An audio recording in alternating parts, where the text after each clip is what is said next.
Ooh. Yeah, we are on live. Hey, everybody. What's going on? Yoo-hoo!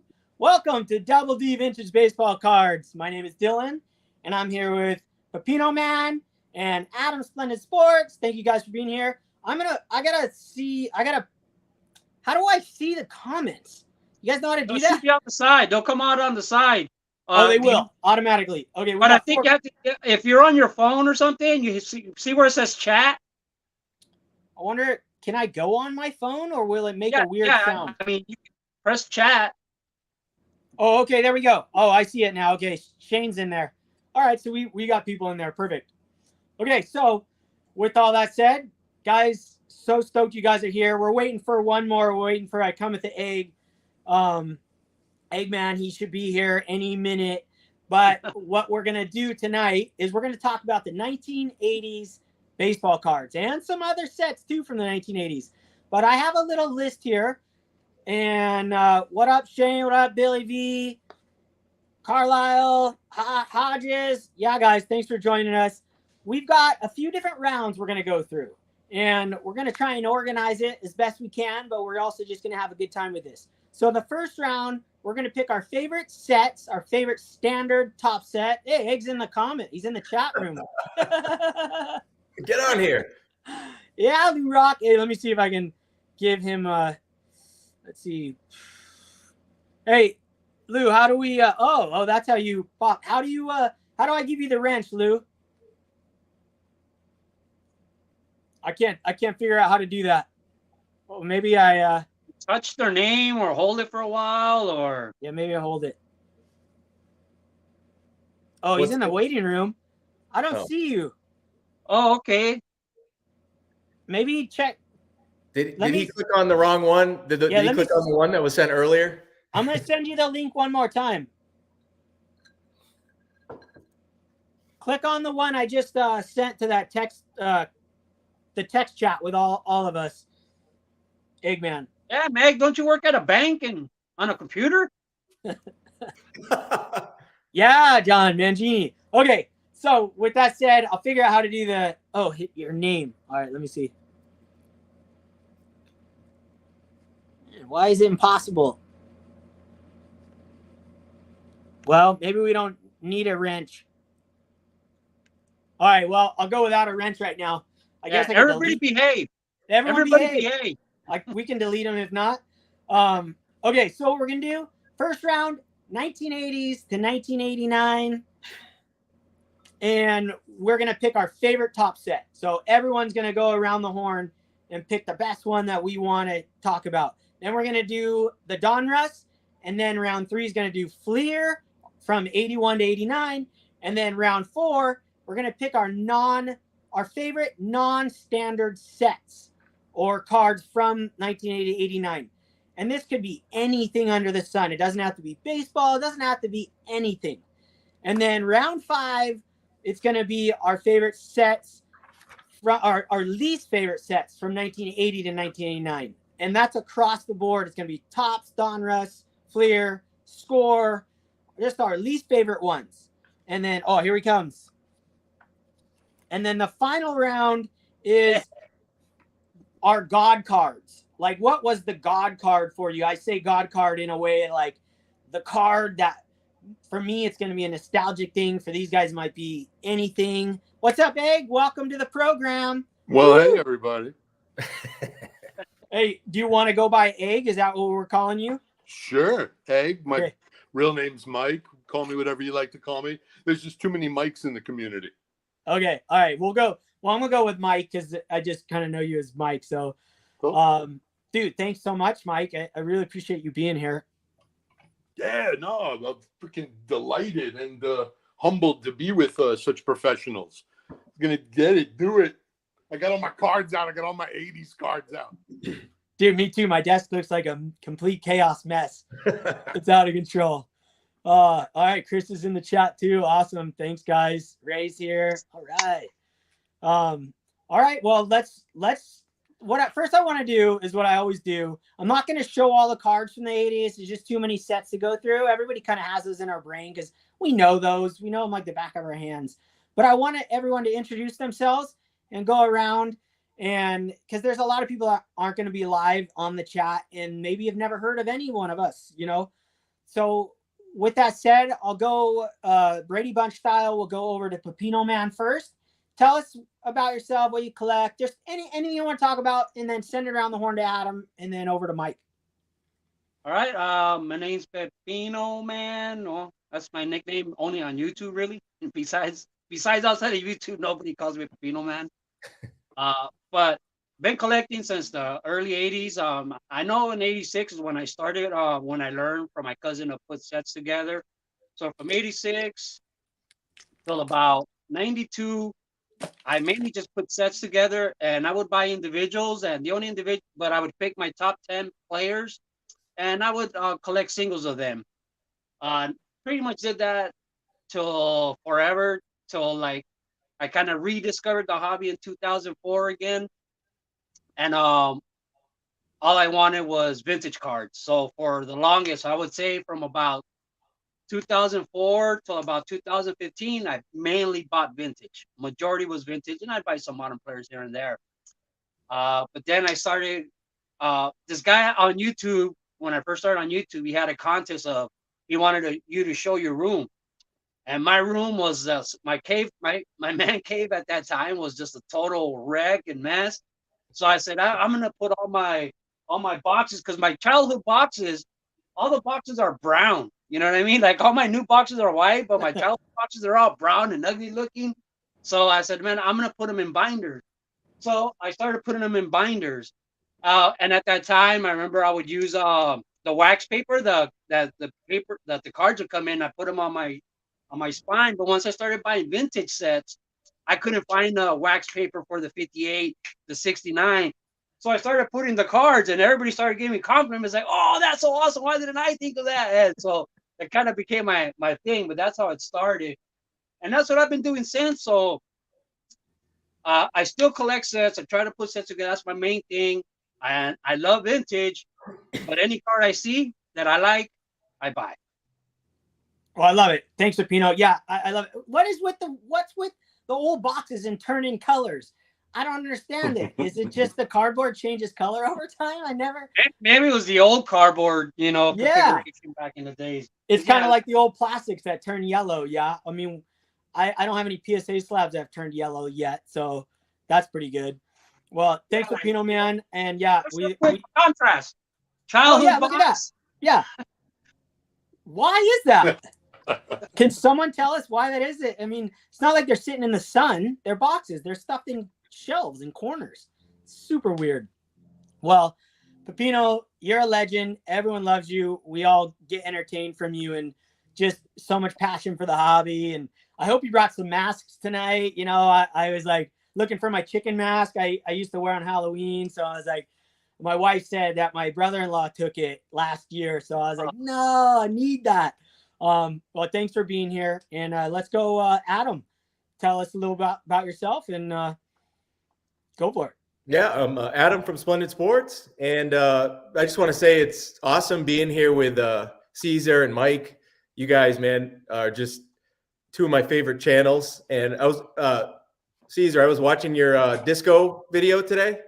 I showed my wife that one, and you are by far her favorite channel of all the channels. So this is going to be really fun. I was born in 81, so I'm looking around my table here, and I just feel very nostalgic looking at all this 80s stuff that I have. And vintage cards are the best cards, but these are the most nostalgic cards for me. So I'm just looking forward to it.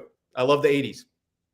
Awesome. Thanks, Adam. Thanks for being here. Yeah, it's funny to display all your cards and have them out and think about these. It's like the greatest for me. And for most of us, it's like this is the era of the craziness and just the absolute awesomeness of cards. Some people are older and they got sucked up in buying a bunch of great Jeffries cards and stuff. But for me, I didn't have any money back then. So it was all just like buying Wax Packs 87 tops and not losing any money on cards. So it was just a great time for me. Fun to see it again. Mike flipped his camera sideways. Mike, you still in here? He's mixing another drink. We lost the man down. Oh man, this is gonna be. I just What's have going a on with feeling it for reals? this is gonna get wild. I just love it. Oh my gosh. Well, I guess we should dive right in then until he comes back on. We'll start. Why don't we go in reverse, Adam? Let's go with your favorite Topps set from 1980 to 1989. Any reason, whatever it may be, nostalgic or design or whatever. What was your choice?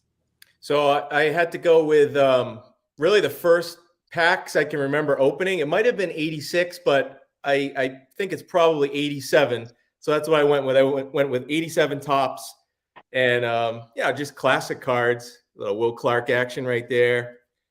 I like to collect high grades in these things. I know I'm weird that I collect graded cards from the 80s, but we got a little Bo Jackson Tiffany PSA 10. Ooh, Tiffany. Wow. One of maybe wow, that's maybe my favorite card. One of my favorite cards ever. We got a TT situation. Oh, I gotta pull you off. 10. Hey, what happened? oh, we're good. Oh. We're in. I was just gonna show mine at the same time. okay. My ghetto version. Well, this is my childhood one. I took good care of my cards, man. Oh, This wow. thing graded a 9. I had this thing. I opened this from a pack. Oh, 9. Unbelievable. There we go. And really, probably the biggest reason for me, I love this set the most, is it's got the best turn back the clock cards. Little Carl Yastrzemski. And my favorite turn back the clock card of all, Mr. Clemente. Yeah, no doubt. That one's pretty sick. Yeah, it's just, man, just love the set. Love some of the cards. I mean, I don't have like the McGuire and some of those cards are just fantastic. I have the Bond somewhere. I couldn't dig it up, but just great cards and love the wood border. So I went with 87. Awesome. Yeah. I wonder how hot that one's going to be tonight. A couple people in the chat. We got Ray, 1980s. 87 Cardinals set was the first card. Well, I'm glad to have Mike back. Mike, you in there? We lost his audio. He's turning sideways again. All right. Well, dude, Pepino, you're up. This is gonna be. I'm really interested on yours. Well, with me, there's. I mean, it was a hard decision. It's one of those things too where it changes weekly, daily, hourly, minute. You know, what my favorite set from the 80s is.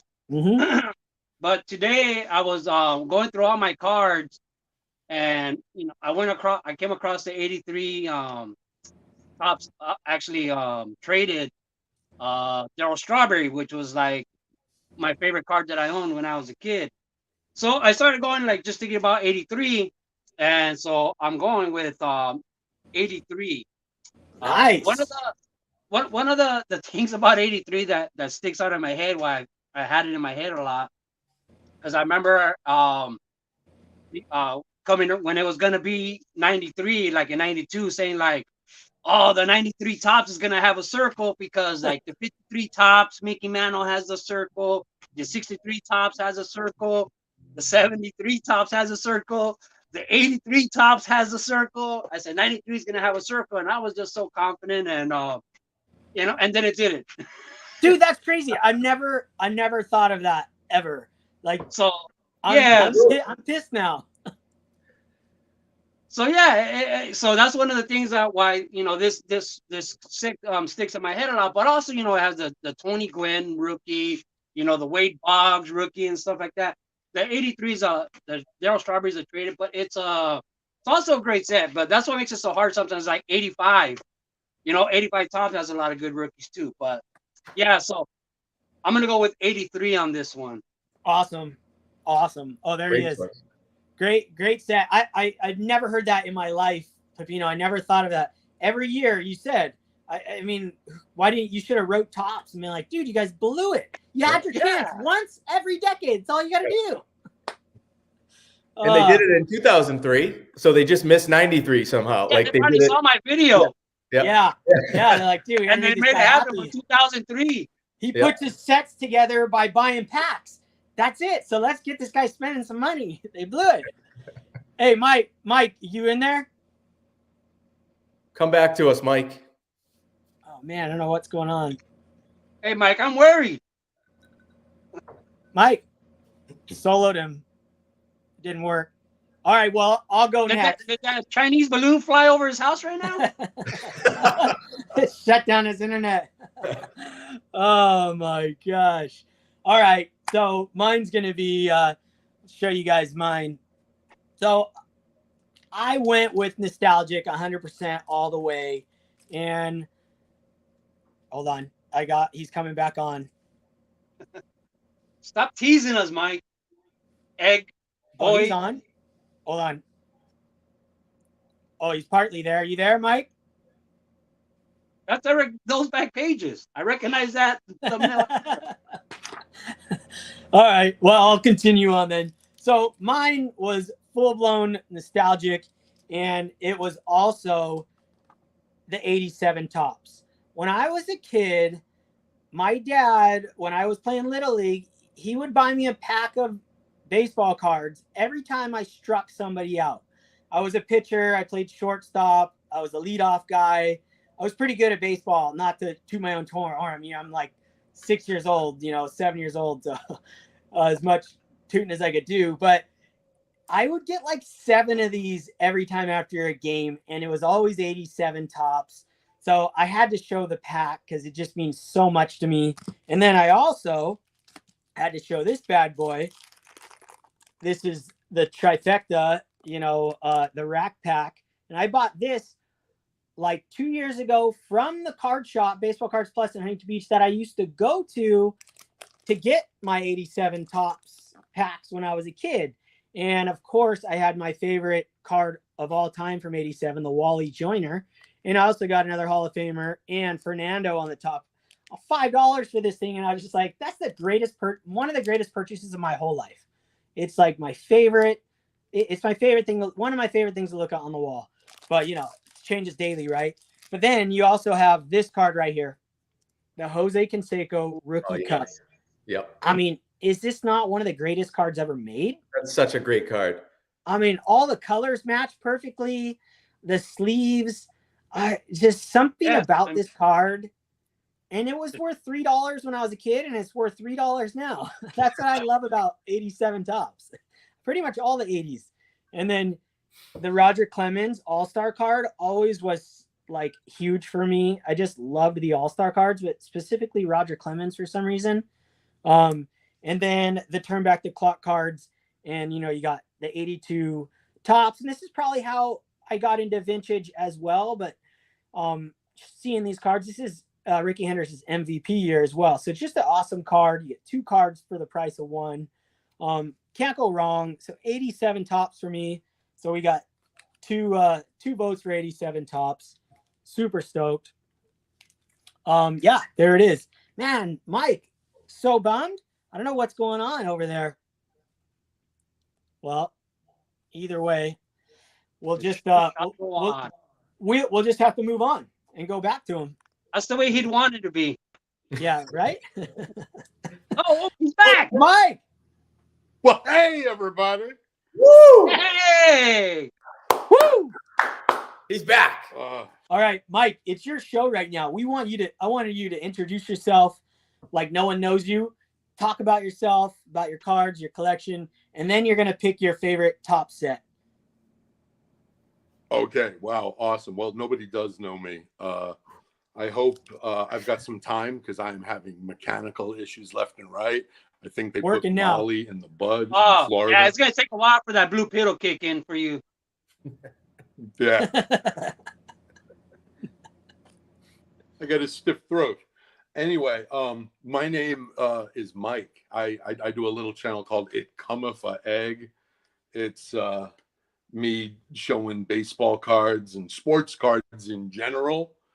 I got some stuff. I'm trying to do this without showing cards, but love the 80s, kind of obsessed with the 80s. Now I'm like the crazy old man who was like, in my day, we used to.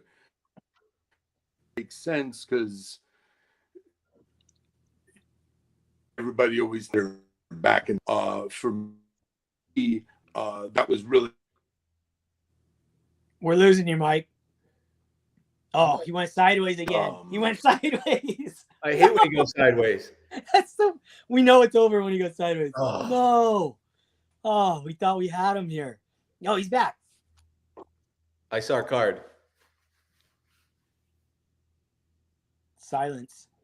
Oh, he's gone. He's gone. Okay, Mike, we're coming back to you. Hey, just so anyone watching later, everyone in the chat knows who Mike is, but I Come at the Egg is like one of the greatest sports card channels ever. Like, you can watch it and he can be talking about any single card and it makes you intrigued and it makes you want to go buy that card. And he just brings a passion to the hobby that is unlike anyone else. And so I'm really stoked to have him on here. So hopefully he gets his act together and comes back on. So all right. Well, we might as well move on to the second round. He's going to have a lot of catching up to do. Number 2, Donruss set. Since Donruss was from 1981 until 1989, we don't have 80. We had to separate them, right? Just like Fleer. So with Donruss, Pepino, why don't you share your favorite one? Favorite set? Well, that would be easy. This one is just because I never saw them as a kid. I've said that before so many times, but the 84 Donruss, I mean, they're nostalgically kind of, I guess, my favorite 80s Donruss because I never saw it. The 84 Donruss Don Mattingly was like my grail card at the time in the 80s. That's the card. Never saw it. I mean, I'd go to card shows and the Donruss, the 84 Donruss, I just never saw. So I mean, what 285? But the Don Mattingly rookie card was like my Eleanor. You know what I mean? Like you just never saw it. It was hard to come across, and so it became my favorite set because of that as an adult. Like because isn't it 285? Anyways, yeah, I'm trying to find the Don Mattingly. And this one, you could decide if that's love or not. But one of the first things I did when I got my 84 Donruss Don Mattingly is I took it to work. I taped it to the front of my lawnmower, and I mowed my whole field. And I have a video. I remember I made a video of it. And yeah, I literally taped my 84 Donruss Don Mattingly and worked with me the whole day. He worked with me, took it to work with me, and I was mowing the lawn and I put it right in front of the blades. Like if the wind would have blew it back, it would have been pieces. But that's how much I love that card. I carried it with me for like months, like if I was a kid, You're gonna show us one of those bad boys? Yeah, I have it. You're digging around for one. I thought it was number 285. What number is it? Someone's got to know in the chat. 248, right? I don't know. I don't have that. That's the one Mattingly I don't have actually. Oh, really? Yeah. I mean, I didn't think I was gonna have it, man. I don't have it either. When I ran across it, I mean, my heart skipped a beat. I was like, no way. Like I had never seen it in my life. There it is. And yeah. This card alone right here, makes up for the whole set where like I love this set. And the set, the cards themselves look a little low budget, a little fuzzy. They're not that great. But that design and that Don Mattingly just do it for me. I mean, that does it for me. That makes 84 my favorite Donruss set. I love that. I love your explanation of it too. It just never saw it. You never could see it. Sorry, real quick. Is it 81? One thing I gotta show you from Donruss. Let me see. All right. Oh, that's 81. 82. Since I'm a set collector, and we're going by with that set stuff. You know, when they did their cards. Oh no, listen. Never mind. It's Fleer. When we get to Fleer, I'll show you those. We'll get, yeah. Don't be jumping the gun here. Oh, he's sideways. Hey, Mike, can you hear us? Dude, Mike, we had him. We had him for a moment. If you're in trouble, tap twice. All right. Well, we'll move. Oh, here, Mike, you there? Nope. Okay, Adam, dude, great choice, Pepino. I mean, there's no wrong choices today. That's the best part. I love that. I love how you went with that too. Okay, Adam, give us your Donruss. All right. I got three, but I'll pick a favorite. But I just picked out three of my favorite Donruss cards from the 80s. 83. I like these Hall of Fame heroes. There's a Mickey Mantle. Was that inserted in the regular Donruss packs in the like one per pack, or how was that? Good question. I don't honestly remember. It was 1983. I never really opened much of this. I don't even remember. I had like a couple copies as a kid, and then obviously bought this one later on. But I'm sure the chat will know, but I just love this card. I love anything Perez Steel, from the 80s, the Diamond Kings or any of that stuff. Love those cards. Talk about, like, I know this isn't people's favorite set, but 88 Donruss, like that border, is there anything more 80s than that border? Border. Ronnie, man. Yeah, this is the Stan Musial puzzle. There was, like, if you remember, there was all these puzzle pieces where you had to put together the Stan Musial puzzle from 88 Donruss. So, yep. I like that set just for that alone. But my favorite, mainly because of this card, is 89. Ah, the Griffey. And I love the rated rookies, and you got Randy Johnson in this one, some others, but this might be my favorite Griffey rookie card, believe it or not. I've always loved the photo and the rated rookie logo there. So I'm going to go with 89. Well, that's awesome. So you kind of skirted the rules there. You blasted a few others and then blasted the 89. Yeah, I'm going to break the rules tonight. I'm just letting you know. I'm breaking all the rules, baby. Yeah, there he is. I was trying not to laugh the whole time watching you put the wig on in the backstage. Whenever I go through my childhood 89 Donruss, I think I have more Ken Griffey Jr. rookies than any other card. And those are all pack pulled. So I had a lucky hand with but at that time I was chasing Greg Jeffries. Do you know? Just side note, I know I'm probably the only ones who collects graded cards like this from the 80s, but this card has a lower gem rate than even the upper deck. Yeah, all of mine are in horrible shape. Yeah. They're not easy to keep in good shape. Yeah. Okay. Hey, Lou Rock had a good question. I love it. Let's include it. Name the two iconic rookies of the 1980. So these would be my two that I would choose. Yeah. So there's so many you can choose from, right? Yeah. I would choose the Ricky Henderson because I think a lot of people like to say that's the last real rookie card ever. Like, because it was his only card in 1980, basically, for the most part. Yeah. And then the Jose Canseco, that was just, man, he was Wander Franco and Judge and Ohtani all at the same time. You know what I mean? And in that time era. And that card was hot. The rated rookie, man, that was just iconic. Yeah, for sure. That's awesome.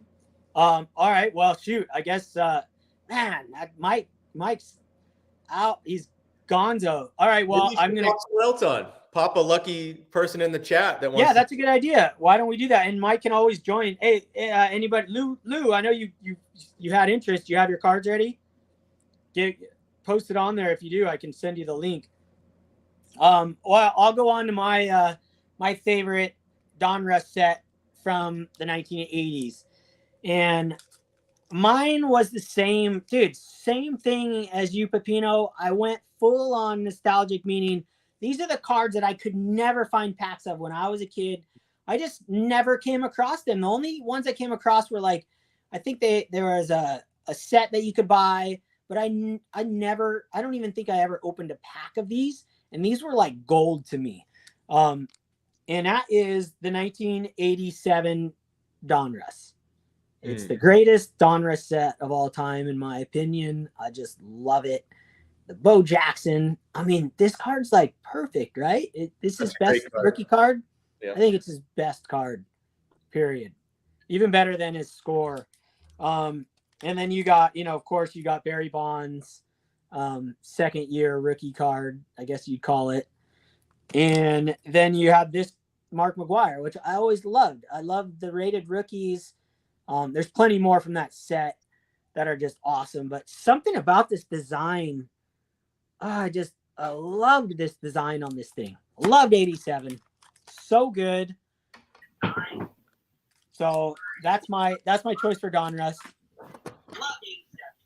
So good. We got an echo. I wonder why.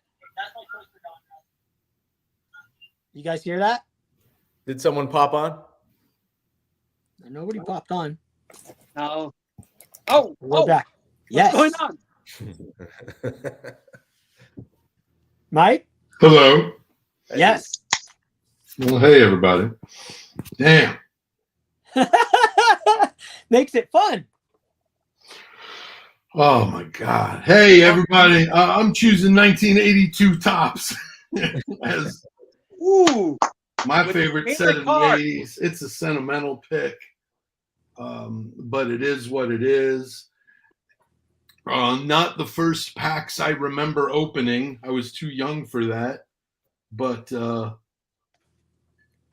definitely the design was among my favorite. The ones, there's this crazy blacklist version. If you know anything about that, but these were cards that were created without the signature on them. And why? Black lines around it. Super limited. PSA recognizes them. But anyway, it's the cards I liked the most. The earliest baseball cards I remember collecting. I always thought Brian Downing was the man and looked like a nice gentleman you'd want to run to if you were in trouble as a little kid in the early 80s. I love that guy. I always love that guy. So, yeah, definitely love that set. What do we get to here? Donruss, best Donruss set. Yeah. I haven't been listening, man, but anybody say anything different than 1984? Oh, 84 Donruss is beautiful. You got any to show us? Or I didn't know why do you love it? Cards in 84. I got a couple of autos, Ryan Sandberg's old signature, and Joe Carter's present one. Sickos. Oh, what else? 84. Oh, I had them.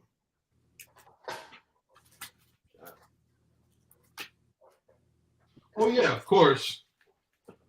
The ones you had to have. The Ferrari and Lamborghini of the 84 Donruss. Beauties. Yeah, man, 84 Donruss. And going through 84 Fleer, too. Loved 84 Fleer. Mike, are you picking that as your favorite Fleer? Because you could be up for the Fleer version right now. Okay, good, because who knows when my shit's gonna all crash out. Right? I'm trying to keep some kind of control.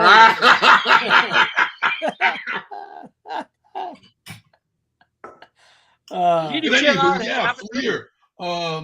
And just by the way, if we're going 1-2, and we're not doing that, but a favorite and second favorite for both Fleer and Donruss. My favorite's 84. My second favorite's 85 for Donruss. 83 for Fleer. 83 Fleer was great.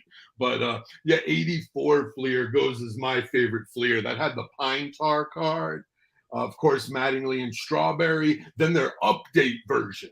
That's the whole thing on update, man. Freaking so many bad Topps sets have led to awesome Topps traded or Topps update sets. I think that's a trend. I mean, they don't want us talking about that. Yeah, they put out some epic cards in the update. I feel like they were always holding out on purpose, so we'd have to spend that extra money to get those. Yeah, well, not for nothing, like 1986 Topps. Got to say, sorry, Lou Rock. I saw the comment there, but just a drab, shitty. If they're a little bit off center, they look a ton off center with the chipping and all that. But of course, 86 Topps traded, like most legendary set of all time. Shit. Yeah, the regular 86 Topps. There's like nothing in it.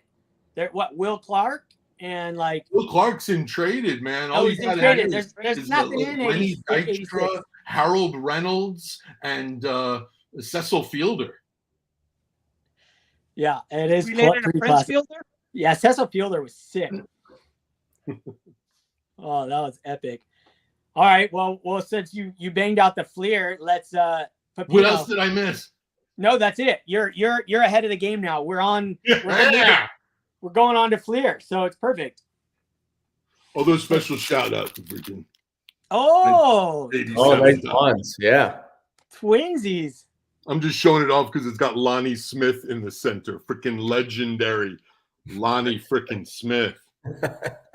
That's Check out awesome. the Lonnie Smith thing on YouTube. The funniest sports video is the Lonnie Smith story.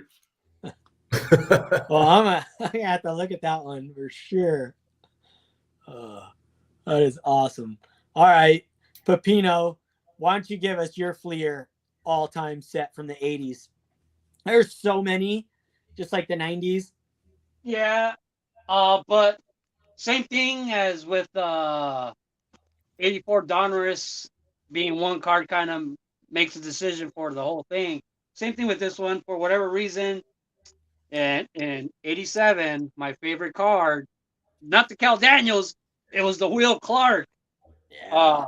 The Will Clark, man, in the 87 Fleer. I mean, that just, made me feel special and soft and gooey inside every time. I love that card, So, and one of the things I like about Fleer is for a set builder, Fleer, they put their cards in they're numbered by teams, so all the Dodgers are together. So I could, when you're sorting, you could just put them by teams, and then you could put them numerically easy after that.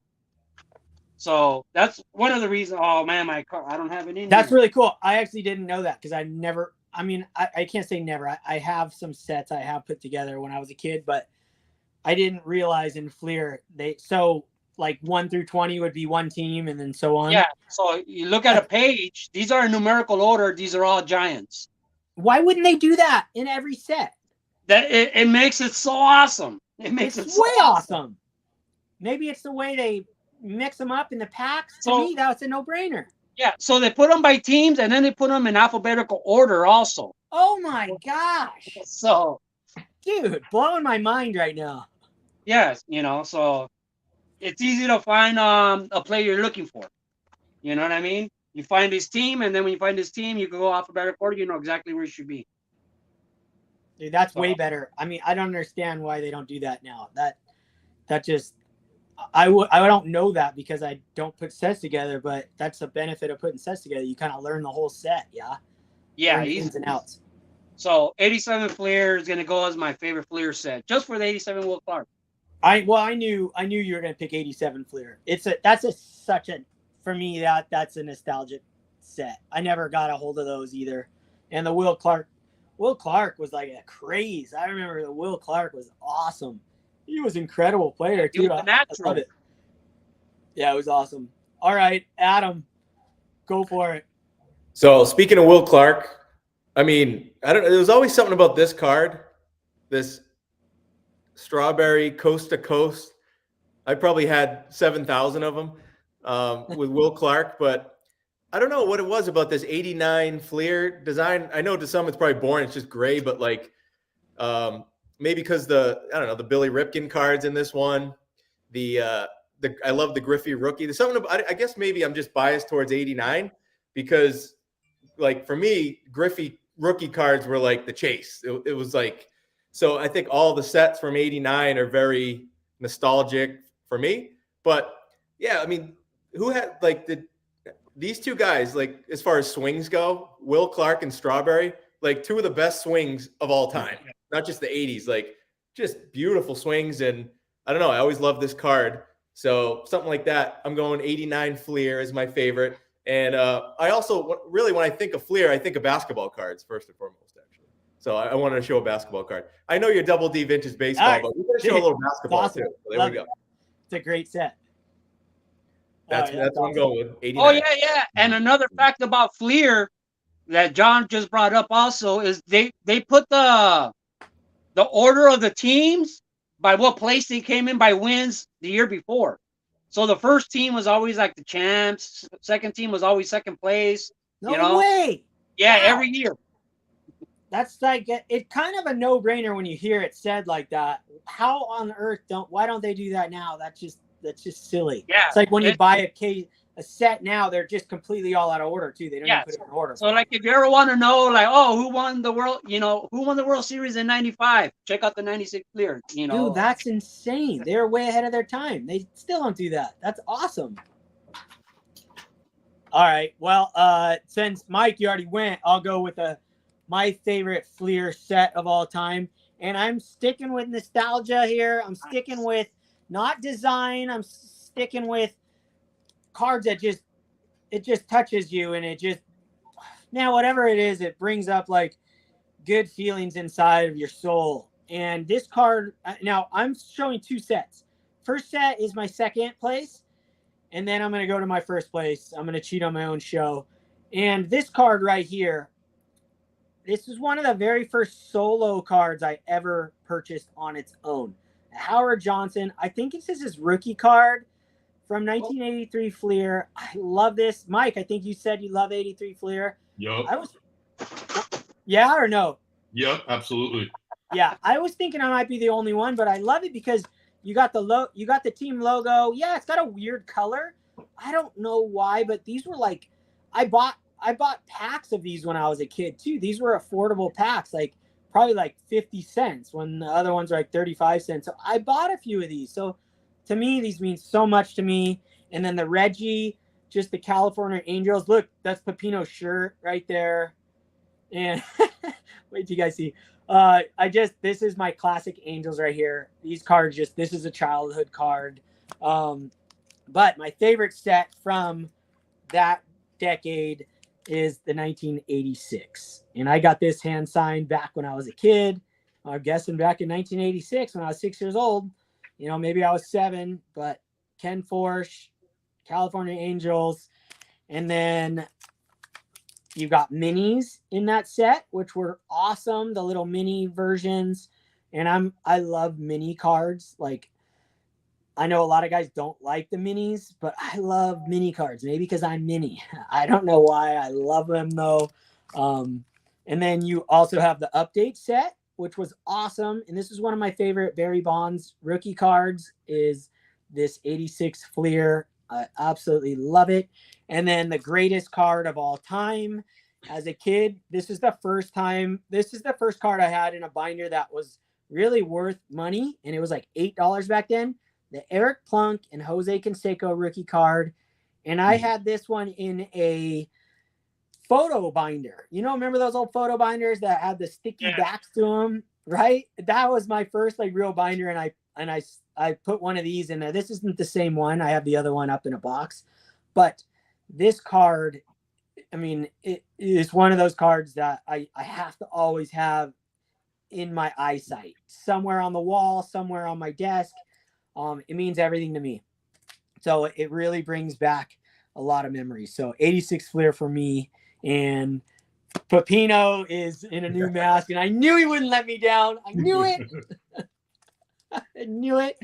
Oh, all right. So stoked. Okay, Mike. You didn't get to introduce yourself. And I don't know. I guess you don't really have to, but I was telling everybody how when you look at cards, you bring out a lot of joy and you bring out a lot of things inside of us as collectors. It doesn't matter what we're looking at, when you're showing a card. And I love your channel. It's not your channel. I love you as a person and what you show and how you talk about cards. So I'm going to let you take over on the next round, which is pick your favorite non-standard set from 1980 to 89. I know you're going to bring something random.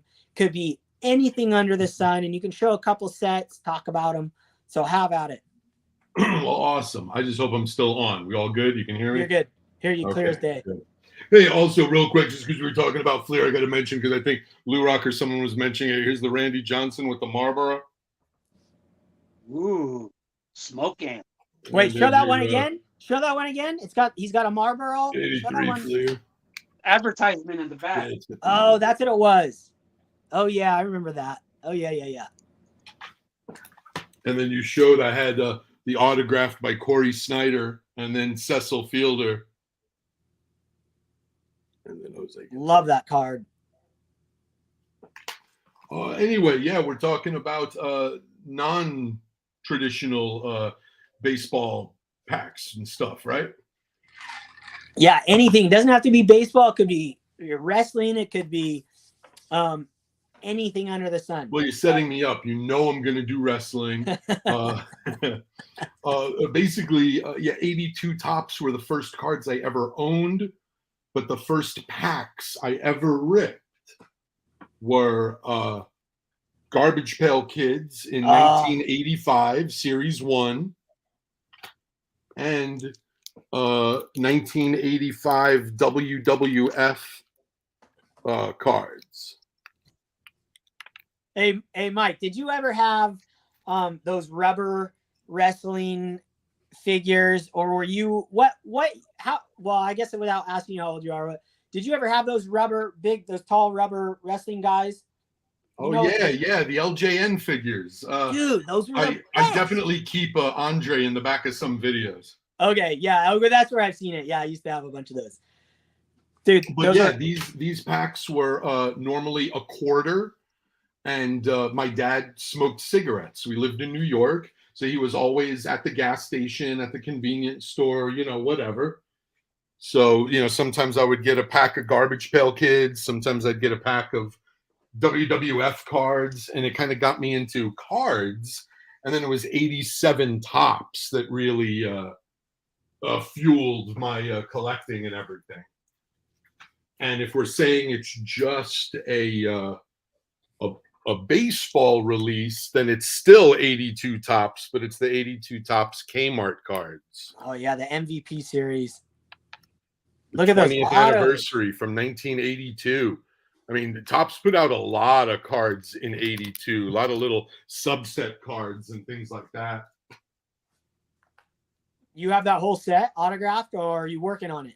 No, I just showed you every single one I have. Dude, those are awesome. Those are awesome. And the Drake's big hitters, and the ones you used to cut off the back of ho-hos and ding-dings and Lalas and Lulus, and these were incredible. This guy's a Darryl Strawberry rookie card in it. Wow. 82 Tops was also these freaking Cracker Jack cards. Oh yeah. These are 82 Tops. And these are 82, but they're not Tops. Ooh, look at those. That's awesome. Then 86 Tops, what? Still love it. Still pimp. Billy Martin. There you go, Lou Rock. There's your 86 again. Talking about Will Clark. This ain't even a card.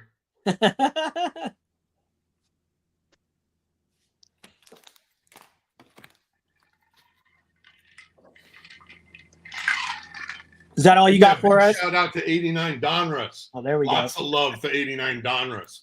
Busted a lot of 89 Donruss. I think the most packs I ever opened of any release ever was 1987 Tops, followed by 1989 Donruss. Man, I couldn't get a hold of those 89 Donruss where I lived.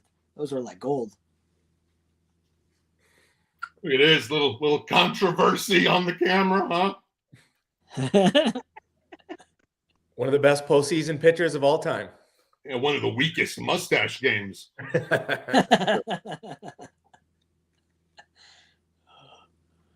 Oh man, is that all you got for us, Mike? I think I answered more than the questions. I wasn't Yeah, sure. you did. I Was love there it. anything I didn't answer or could No, answer? I think you crushed it. You went off, you know. Yeah, you didn't show any movie cards. I thought maybe you'd show a movie card, but Not the kind of movies I watch. yeah, well. All right. Well, dude, stoked, super stoked. Pepino, why don't you show us your non-tops and standard set, your favorite set, or numerous? Well, I wasn't following the same foot track, but I guess Garbage Pail Kids is owned by Tops, right? These are a bunch of 87s that I still had. When I was a kid growing up, Garbage Pail Kids, I used to buy them all the time, but I never kept them. All of them ended up on my wall, on my door, because they're stickers. I stuck them everywhere. So I can't. I mean, I know I completed the set and stuff, but also for I'm gonna go with some Post cereal, not the super vintage one, but the 80s Oh yeah, I one. remember those. Oh yeah. You know, go with some of those. The Kmart cards also had kind of like those turn back the clock kind of things on the 20th anniversary. Yeah, Mike showed those ones. Autographed. And then like even the star cards, like they had them in other sports too, not just Jordan. But I don't remember who sent me this, but I can't stop looking at that face, man. I mean, I just look at this card all the time. What was the meaning behind this card? It is a pretty good face. And, you know, and then you have those off brands when, you know, they were trying to, you know. Oh wow, the Tampax. I've never seen that one.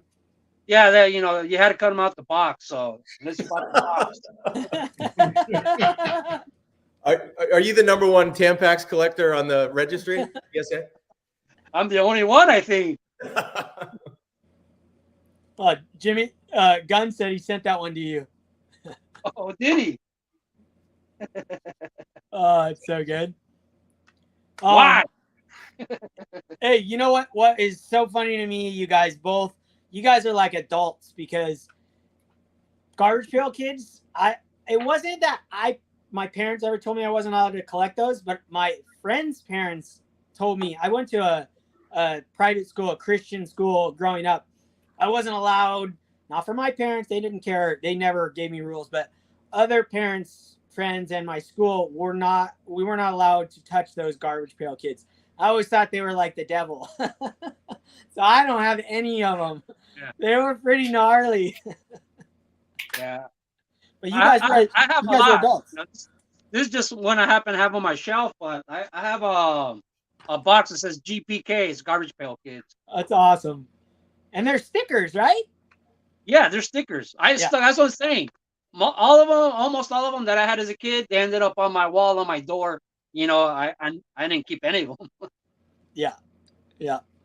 That's awesome. All right. Well, hey, Adam, did you go yet? No, not yet. All right. Hey, thanks, Pepino. Those were awesome. It's so good to see all these random sets that we forget about and bring them back to the surface. And I just remember going into card shops, going into Baseball Cards Plus, and seeing those things. Yeah, Toys R Us. Oh, you're jumping the gun. Yes. Oh, am I? Yeah, you're jumping the gun there. Oh, which one's that? Oh, yeah, you're showing. Yeah, I forgot who wanted to see that one. Yes. Brian Downing. No one beats Brian Downing. All right, Adam. Adam. In my binder too. That's amazing. That's so good. All right, Adam, you're up. Go give us your favorite non-standard top set all time. It could be tops, but or it could be anything you want. Doesn't matter. I got a few things here. But yeah, I love this. Is like, for me, this is the best part of the 80s. Is, you know, the standard stuff is great, but it's the random oddball stuff. Like the 80s is just littered with it, and those are my favorite things from the 80s. So I got got how about some starting lineups cards? Oh yeah. Starting lineup, baby. Oh Yes. yeah.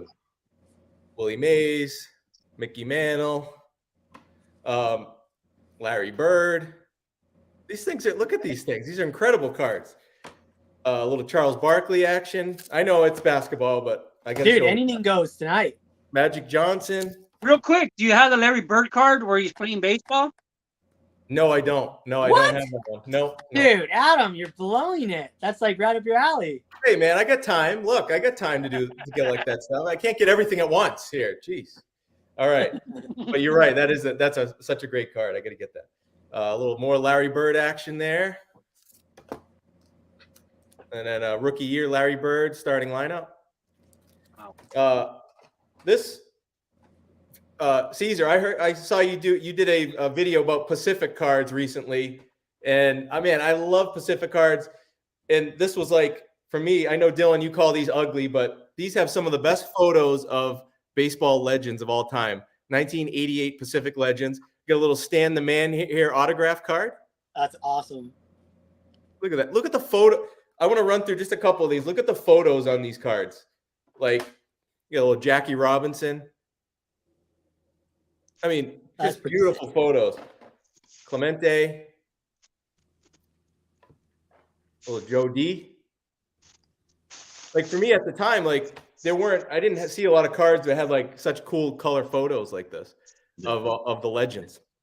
Hank Aaron, a little Willie Mays, and one of my favorites, Mickey Mantle auto card here. Your 10th Mickey Mantle autograph. That's awesome. And Dylan, I'm just doing this to torture you because I know you hate these cards. I don't hate those cards. How about Sports Flicks? Oh, Sports Flicks, yeah, not my favorite. Mickey Mantle, Willie Mays, Stan the Man. Woo. How about Babe Ruth? The Babe. Oh, he's there, yeah, unopened. I got an unopened pack here, Adam. So I'm not. Yeah, twinsies, hit him. Hey, Mike, where's your Sports Flicks? I don't have any Sports Flicks. Oh, it's because they're ugly. They're so cool. I mean, how does it work? I don't know. That's the thing. How does it work? You can It's never magic. get the right. You can never get the right image on the I mean, I don't have any unopened packs, but And this is one of my favorite cards ever. Because my dad worked for Polaroid, and it's a Converse Larry Bird card with Polaroid in the background. Wow, that's sick. Cool. That's really cool. Yep. So for me, like the 80s, that's the best, like the best collectibles and cards from the 80s are, all this oddball stuff. There's so much of it, and I love to collect it. Yes. Oh, there we go. Yeah, baby. Unopened. I got a whole box of that unopened. I'm gonna bring it to the really? national.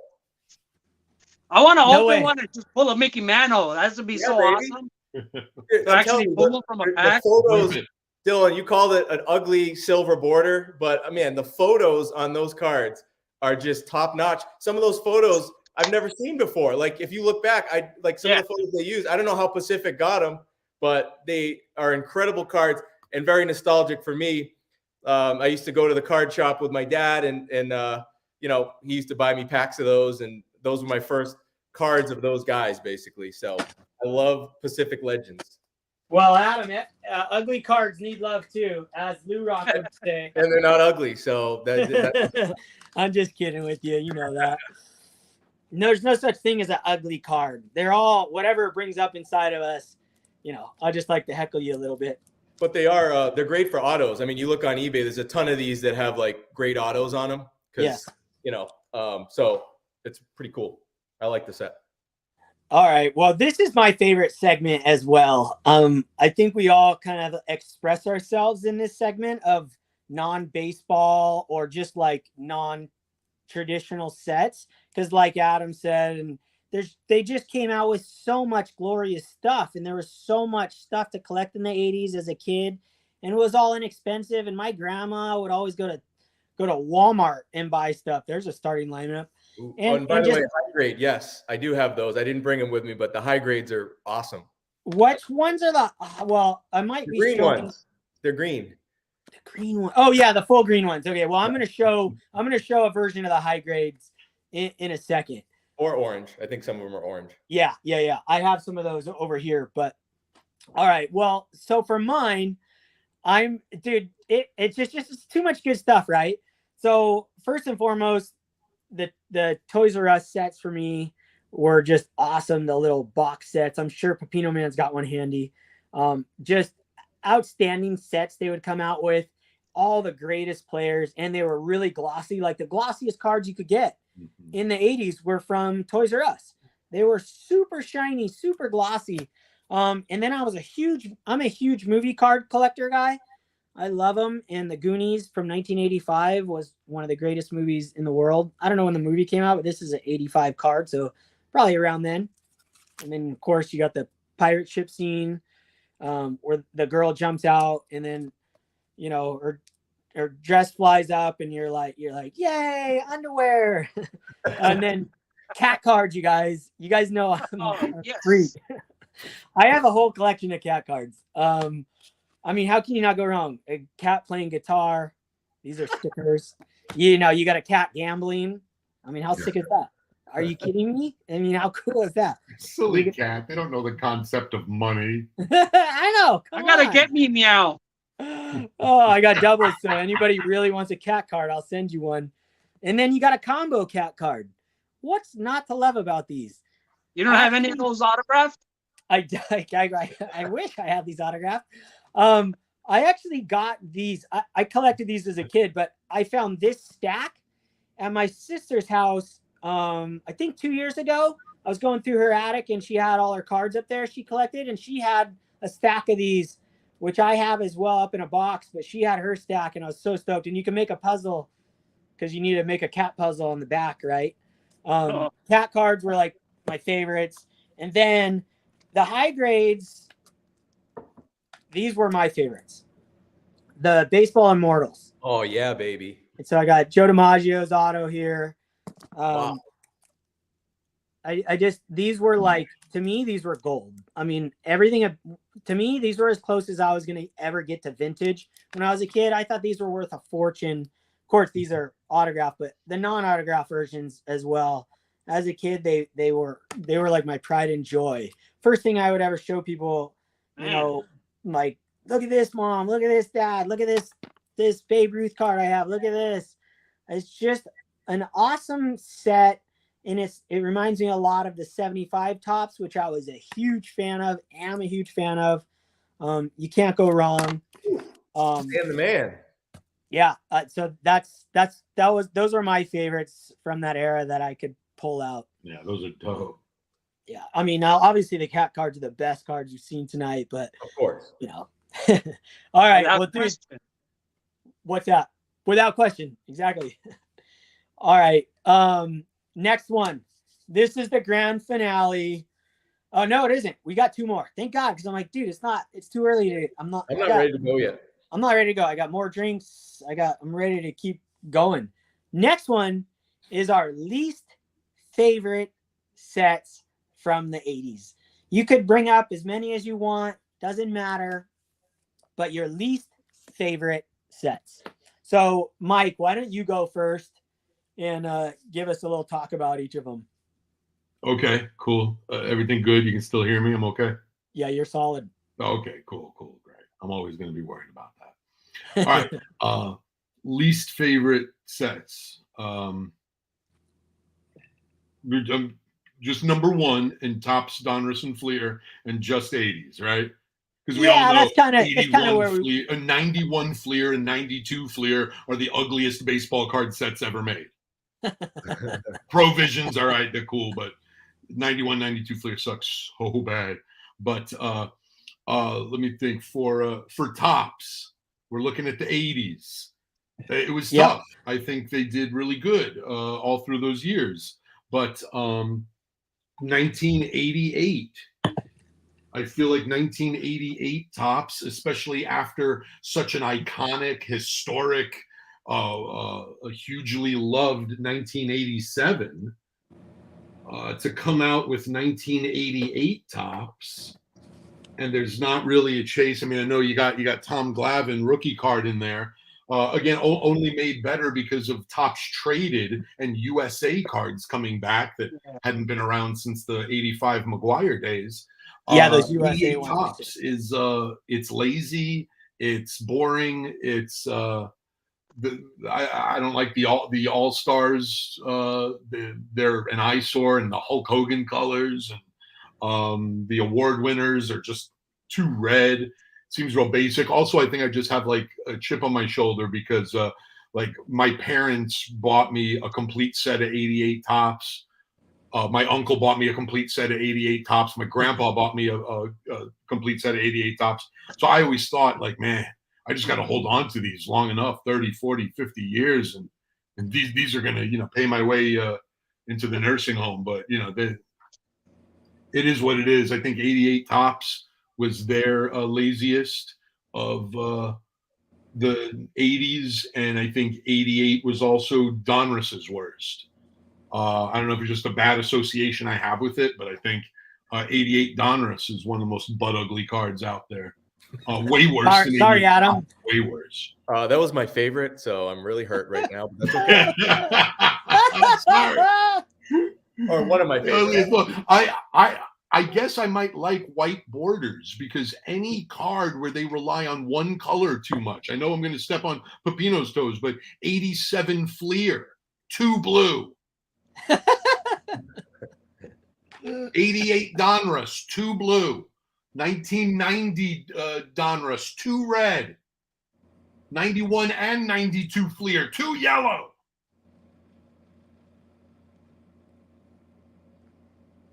Yeah, I can't argue with those ones. Got a little heated there. I think I answered the question. Yeah, you did, Mike. Thank you. All right. That was awesome. And I showed some cards while you were talking about them. As Cool. you were we were twinsies. Nestle at the OPG. We were twinsies on the couple of those. Hey, Pepino, man, I really am interested to hear. Thank you, Mike. I'm really interested to hear your least favorite because obviously I know you, Mike, you guys are really passionate about your cards, and to say something's ugly. Mike, I didn't have a problem with it. So I'm really intrigued, Pepino, if you can say a set's actually ugly. No, I can't. But I can tell you my least favorites. Yeah, I guess there you go. Since I'm a set collector, is the 83 Fleer. And remember, the reason why is because you see that Reggie and that Ricky Henderson? Yep. This is the order they're in the book. So that's how they look in the binder. But they're not. This is the order they're in, but the card goes like this. No way! Wow! Wow! That's kind of sick. How can you put that? So they have two of them like that, right? And this is the order they're in the binder. This is how you see them, but they should be flipped because they go like this. They do that every year. There's a couple other ones, but these Fleers for those sets, that's what like my least favorite part of the set, even though they're the ones who put them in order by team and alphabetical. These early 80s, man, that guy had one job, and he messed it up. Dude, Pepino, you're kind of blowing my mind because they were like Fleer was doing everything right. All they had to do was put the set on the table and look and be like, let's reverse those two. And they have a perfect set. Yeah, that's how they're supposed to look. I've never seen those two side by side. I always wonder why those were cut off like that. Yeah, you're right. You might think they're miscuts. If you didn't know any better, you think it's a miscut. 100%.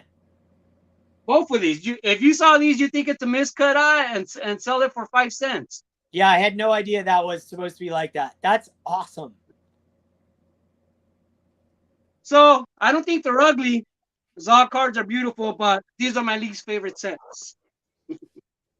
All right, that's fair enough. I like that. Is that it? 83. That's your choice. That's how I'm gonna go. I can't call out any card. All right. Adam, did you go yet? Excuse me. No, I did not. All right. Oh, let's see. You're gonna probably poo-poo one of my favorites. I just have this feeling inside. Well, no, I'm gonna cheat. I'm gonna break the rules again. 88 Tops is my least favorite. It's it's not. I don't. Instead of just beating a dead horse, I want to use my minute or two here. I forgot to show one of the cards I wanted to show in the last one. Little oddball, 1988 Pacific, because I love Pacific. 8-man out. They made a set from the movie. And this is Joe Jackson. Look at this thing. Joe Jackson, man. Look at that photo. That's awesome. 8-man out, great movie, 1988 Pacific. So I've never actually seen that card in my entire life. Really cool. Yeah, man. I love that. I love that set. It's got Charlie Sheen in it. Like they made cards of the actors too. And we got to show a football card. 89 Pro Set, Bo Jackson. Yes. Look at this card. One of the best football cards ever. Yes. And Wait. Are you? That's a sick card. Are you? I thought we were talking about worse cards. Yeah, I'm breaking the rules. I don't want to talk about negative stuff. You're confusing my brain right now. Hey, man, this is the 80s. I don't want to get That's negative. Sick. That's a sick card. And that's a sicko, right? And then I want to use the last 30 seconds. Something else I collect from the 80s. We're talking 80s. We got to mention Beckett magazines, man. This is the first Beckett magazine ever. No way. Beckett Monthly original. What? Yeah. You got to get that autographed by Mr. Beckett. By the way, if I ever meet Dr. Beckett, I want to know why did he, not that there's anything wrong with it, but why did he pick for the first issue? What did he like? What does is 65 Tops Clemente his favorite Clemente card? I don't know. I wanted to ask him that at some point if I ever get a chance. Maybe someone knows in the chat. But I just, being the first one, I wonder why he picked that card. It's a great card. I think this is issue number 2 right here. Little Mickey Mantle, Cal Ripken. Wow. Issue number 2. Hey, Adam, what year are those? Because I don't ever remember seeing those. So the first one. Those are some pretty basic covers. Yeah. This is November 84 is the first issue right here. Okay, I was 4 years old. No wonder I hadn't seen them. And December 84, number 2. And then we got number 3, little Willie Mays, Dave Winfield action. This was January 85. Dang. Those are awesome. Love these. Love reading through them too. And issue, I don't have 4, but this is number 5. Stan Musial. Eddie Murray. Look at this cover from 86. Mickey Mantle. Do you have the Error Beckett where it has the 2 covers of the Joe DiMaggio and Mickey Mantle cover? No, I don't have that one either. No, I don't have that. And then a couple more. Look at this Wade Boggs cover. John Wade Boggs fan was in the chat earlier. Yes, he was. This one. And Willie Mays. So I collect these. I love having them. And I just feel like they're some of the most nostalgic collectibles from the 80s. Totally. Yeah, that's awesome. Yep. So you went from like we were talking about the worst designs of all time to like the greatest designs of it ever. Yeah. I don't care what your rules are. I'm just going to show you. I've used my time, so no. Yeah, you're not welcome. I don't know. You might not get an invite back. This is my last live chat, so it's been fun, guys. It's been a blast. People start breaking the rules all the time. I'm not going to have any control over here. I'm trying to be like James, Elite Hunters, and have a little control over the live stream. Sorry, last thing, and maybe this will help. I just got my issue of Sports Collectors Digest today. Wow. So I just wanted to say it's got a really cool article in it about a guy. Look at this guy. He's trying to suckle his way back onto the show again. Can I come back on the channel now? Yeah, we'll let you back on. I'll let you back on. Thanks for showing that. I've never seen that before. That's came in today. That's came in the mail today. Yep. That's kind of never thought that would happen in a million years. Nice, man. Congratulations. Thanks, Mike. Appreciate that. Man, that kind of blows my mind. Unbelievable. All right. So, Mike, did you give your worst ones? I'm lost now because we're talking about best, worst. Oh, he gave a whole list of them. Yeah, you did. Yeah, worst was 88 Donruss. Oh, yeah. I had yours. Yeah. Well, Mike, because me and you, we have kindred spirits here.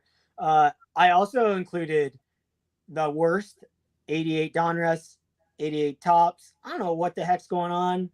Poor Glavin poor Glavin, his rookie card's in the worst year possible. And then, sorry, Adam, but 88, 89 Fleer to me just doesn't do it. It's not hideous. It's not terrible, but not my favorite. We have not talked about Score, which I didn't even bring up. Score is awesome. So this isn't like my least favorite card of all time. I just thought I'd show a Score, so I'll break the rules too. You know what else we haven't talked about is 89 Upper Deck, which is crazy. None of us picked that as our favorite. None of us have even mentioned it. It's not. I know everybody is like, oh, almighty Ken Griffey Jr. 89 Upper Deck. To me, it isn't. It isn't that for me. I bought 3 packs of these in my life, and I pulled 2. So, as a kid, so literally, I got them for Christmas, and then I bought one for $4 or something one time. See, and they were just so commonplace. It wasn't my favorite thing in the world. The later Upper Decks were better for me. I appreciated the 90, 91, 92 much more because of the chase. But 89 Upper Deck for me, I don't know. Yeah, it was fantastic, I guess. But none of us have brought that up, which is kind of fascinating, even though I didn't say you can talk about it. But I was saving mine till the end. Yeah, okay. All right. Okay, so with that said, I guess we have one more thing that we need to go down. What is or was your God card growing up? From 1980 to 1989, your God card, meaning lowercase g, meaning this card was just that you never thought you'd ever have it. You saw it, you held it, or you didn't. Whatever brings up in you, that's what I mean by God card. And I just think that's something that all of us probably have one. So Mike, why don't you take us away with that? Yo, okay, absolutely. You're saying the God card, to us, the number one card to own, especially as a kid between 1980 and 1989, right? Yep. I love 82 tops. It's my favorite set of all time. Like I said, there's a lot of top sets where the traded and update become the best thing about the set. And this was the card. This was the card. You couldn't get this in a pack. You couldn't, you had to get the complete set. This was one of the first eBay purchases I ever made, was a complete set of 82 tops traded. So yeah, this card here, I'd see it in the display case of some of the LCSs I would go to, and some of the card shows I would go to, but not all. So this was the 80s card for me, period. That's awesome. Yeah, I mean, that's probably the most valuable card in the 80s as far as a standard rookie. Is that not?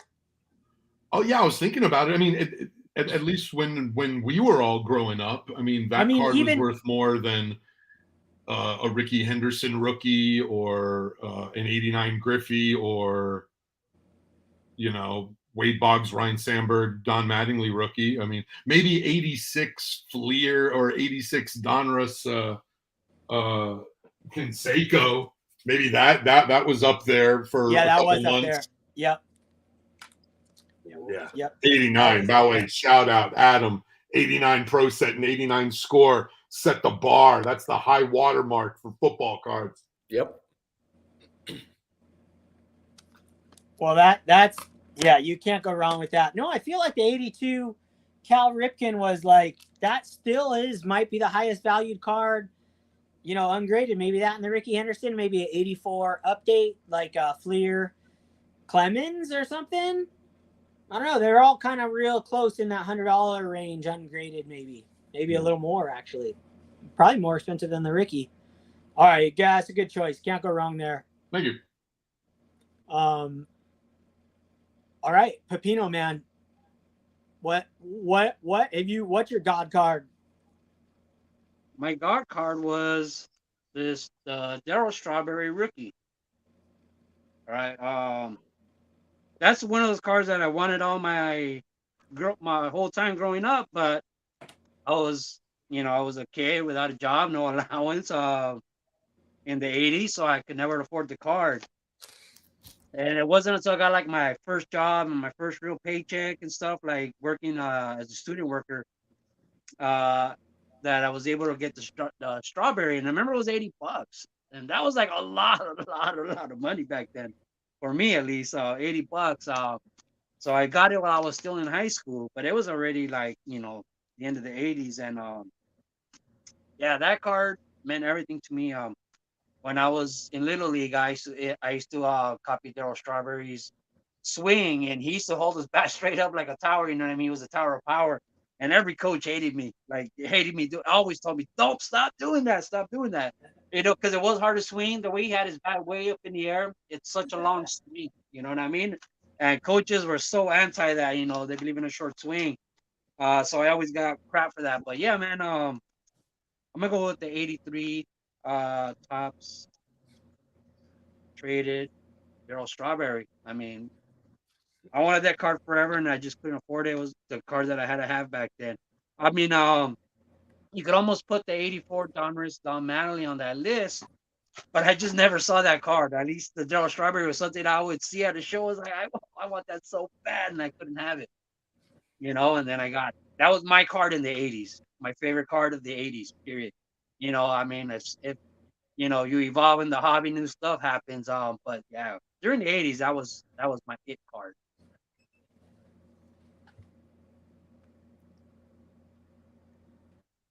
Awesome. I'm glad you took long enough because I listened to you the whole time, but I had to go to the bathroom. I had to pee. I was like, please keep going, Pepino. Dude, how's the batting stance? Yeah. Little League. It was like, remember, knuckles aligned, squash the bug. Everything had to be perfect. And then you got guys like Daryl Strawberry who just throw all the stuff I that we're remember supposed to Guerrero do. Senior. You know what I mean? He just swung at everything. Anything, ball hitting the ground, he's bouncing, hitting it over the fence. But at least his swing was proper. But then you got guys like, kind of why I don't like Juan Soto. I just feel like I'm just not a big fan at all because his stance, you see kids in Little League, I have a nephew in Little League, you watch guys, and they go up there and stand like him, and you're like, dude, and they just strike out every time. They put their foot weird, and you're like, they can do you when you get older, you do what you want, but in Little League, you really got to stick to the basics. It's like golf, Yeah. You're better off sticking to what works. So I get that, but Daryl Strawberry, you got to kind of emulate your heroes back in the day. Really cool card, really awesome card. Okay, well, great, good job. Good job taking long. Okay. Oh, we froze out. We still here? Yep. I'm here. Am I Everybody here? still here? I don't know. Okay. Yes, Mike's here. I had a freeze out. Okay, Adam, why don't you show us your God card? Well, it's this card, guys. Come on. It's this card. All right, good. We brought it up. I never had this one as a kid either. This was the chase card, and I never got one as a kid. And man, I went back, and a few years back, I said, I want to get this. So I did. This is the card, man. I mean, 89 Upper Deck. I didn't mention it before because I was going to mention it at the end here, but that's the set I think of when I think of like the 80s. For me, that born in 81, I was 8, whatever, when it came out. Like this set changed the game. This is the card. I mean, this is one of the most, I know they made a lot of them, but this is one of the most iconic cards of all time. It's probably one of the top 5, in my opinion, cards ever. So I don't want, I don't know why you wouldn't love this card, man. Griffey was such an awesome player. He was going to be our Mickey Mantle, It's just, unfortunately, they didn't dump them all in the river and they made 1 million, like 10 million of them or whatever they did. But still, it doesn't take away that this is the card for me, at least when I was a kid, and all my friends. I knew one kid who had one. Like, I didn't see many of these when I was a kid. I opened a few packs, but yeah, I never got one. So So let me ask you this: that time when you were a kid and chasing that card, was it already the '90s? Yeah, it was probably like Right? That's oh, just something that's just 90, something like me 91. that I associate with that card. Like I agree that that's the best card to come out of the '90s. But like I was young. I guess I was a lot older than you, so I was younger back then. I Oh wasn't. yeah, yeah, yeah, yeah. I get it. So Yep. yeah, so my favorite cards were like in the early '80s. I just remember like in '89, I was chasing Greg Jeffries. Like I Yeah. remember that was like what you saw in Beckett magazine. That was Yeah. the hype. Was Greg Jeffries. It wasn't until like a couple years later where like, oh man, this Griffey kid is really good. You Yeah. know? No, absolutely. Yep. That's awesome, dude. Adam, I don't want to say like I don't want to Come poo-poo on, this card. man. Like it is an iconic card. It is it's got to be probably top 10 most iconic baseball cards of all time. There's no doubt about it. And the set did change things, but if you're talking from a personal standpoint, it just doesn't do it for me. It just never has, and it doesn't. But that's why the hobby's so great. We can all have our own opinions, and we all have our own experiences. Like my experience was this: is I pulled 2 of these in 3 packs, literally. I'm not kidding you. 3 packs. So to me, I knew back then, like, man, this card's not that hard to find. And I don't know why, but it's probably because I couldn't buy them. I didn't have money for them. I got 2 for Christmas from my uncle, and I bought 1 randomly. And it was, I love overproduced cards. I love cards that they have produced millions of them. That's not part of like why a card means something to me if it's more rare or more hard to find. But as a kid, when you find 2 of them in 3 packs, whatever it was, it just, I don't know. I think it's because I never bought the packs, right? I couldn't go there. I could buy 5 Tops packs instead of 1 Upper Deck. So I just always did.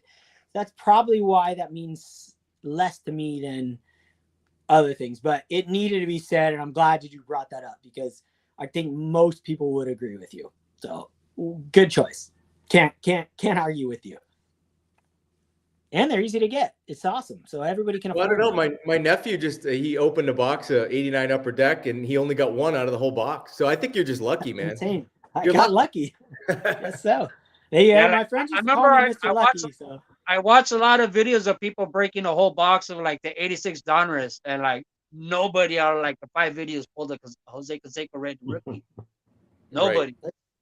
Well, you got to think these old sets had like 7. I mean, I don't know, new ones too, maybe, but like 700 cards in them, right? I don't know the Upper Deck. I don't know the numbers, but I remember like sometimes you get like 3 of the same card in 3 packs, but then you'd never see the one that you wanted or you needed.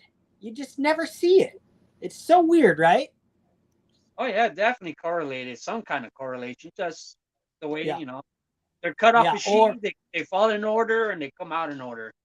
Yeah, and then I don't know if everybody thinks the same thing as I have always thought, like each city or state, like they send boxes somewhere. It's like, oh, they got all of this. They got all the Cal Rookie Junior rookies. And then this guy got all of these. Like there's certain boxes that certain places you just pull the whole bunch from, like the lottery. It's like one mini mark always seems to win the lottery, right? It's like whatever it is, it's really weird. By the way, I just want to say I kind of sometimes I feel bad for like some of these players like Randy Johnson, who has a rookie card and a great rookie card. I feel bad for these guys. Like if they came along at a different time in the card eras, they would be like legends in the hobby, right? But because there you go, that card could be like one of the most iconic cards ever if they didn't, make it in 1989. If they made it in a different time. He was Randy Johnson. Look at his career. I mean, it's so good. But he killed a bird. So, I mean, he's the only player to ever kill it, only pitcher to ever hit a bird in the midair, right? That bird had warrant. Yeah. Dude, you're so right, Adam. It's amazing, like to think about that. A lot of these like iconic cards that we collect, they're sought after and iconic because they're in the right set. And they came out at the right time. And it's like these poor Tom Glavine here, like one of the greatest pitchers ever, like comes out at the worst possible time in history. And like you say, Randy Johnson, one of the greatest players ever and just the nicest guy, but he just wrong timing. But Griffey came out in that same year and he's worth a lot of money. But maybe, yeah, a lot goes into it.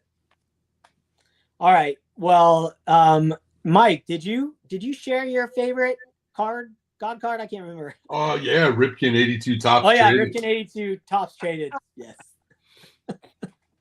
You're smoking more than me. Dude, seriously, holy smokes.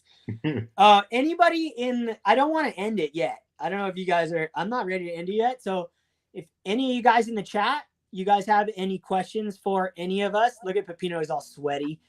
Dude, you're a trooper, Pepino. You wore that thing, and now you're putting a beanie on to soak that sweat up. Blowing minds. Anybody have any questions for us? Anything you want to see? Any sets you want to see cards of? Because I know we all have our cards laid out. I got every, like 1980 tops. We didn't talk too much about 80 tops. That would be my second favorite. Like there's, oh, there it is. I had that mixed up. Where's that? Oh yeah, the Conseco. I was mixed up in there. Anybody else have any questions for us? Guess not. Great chat, by the way, tonight. I mean, all these so fun to watch. All these great channels coming through, and yeah, thank you everybody for showing up. Yeah, super awesome. I had no idea Dave Winfield killed a bird from the outfield. That's amazing. Yes, Troy's coming to town.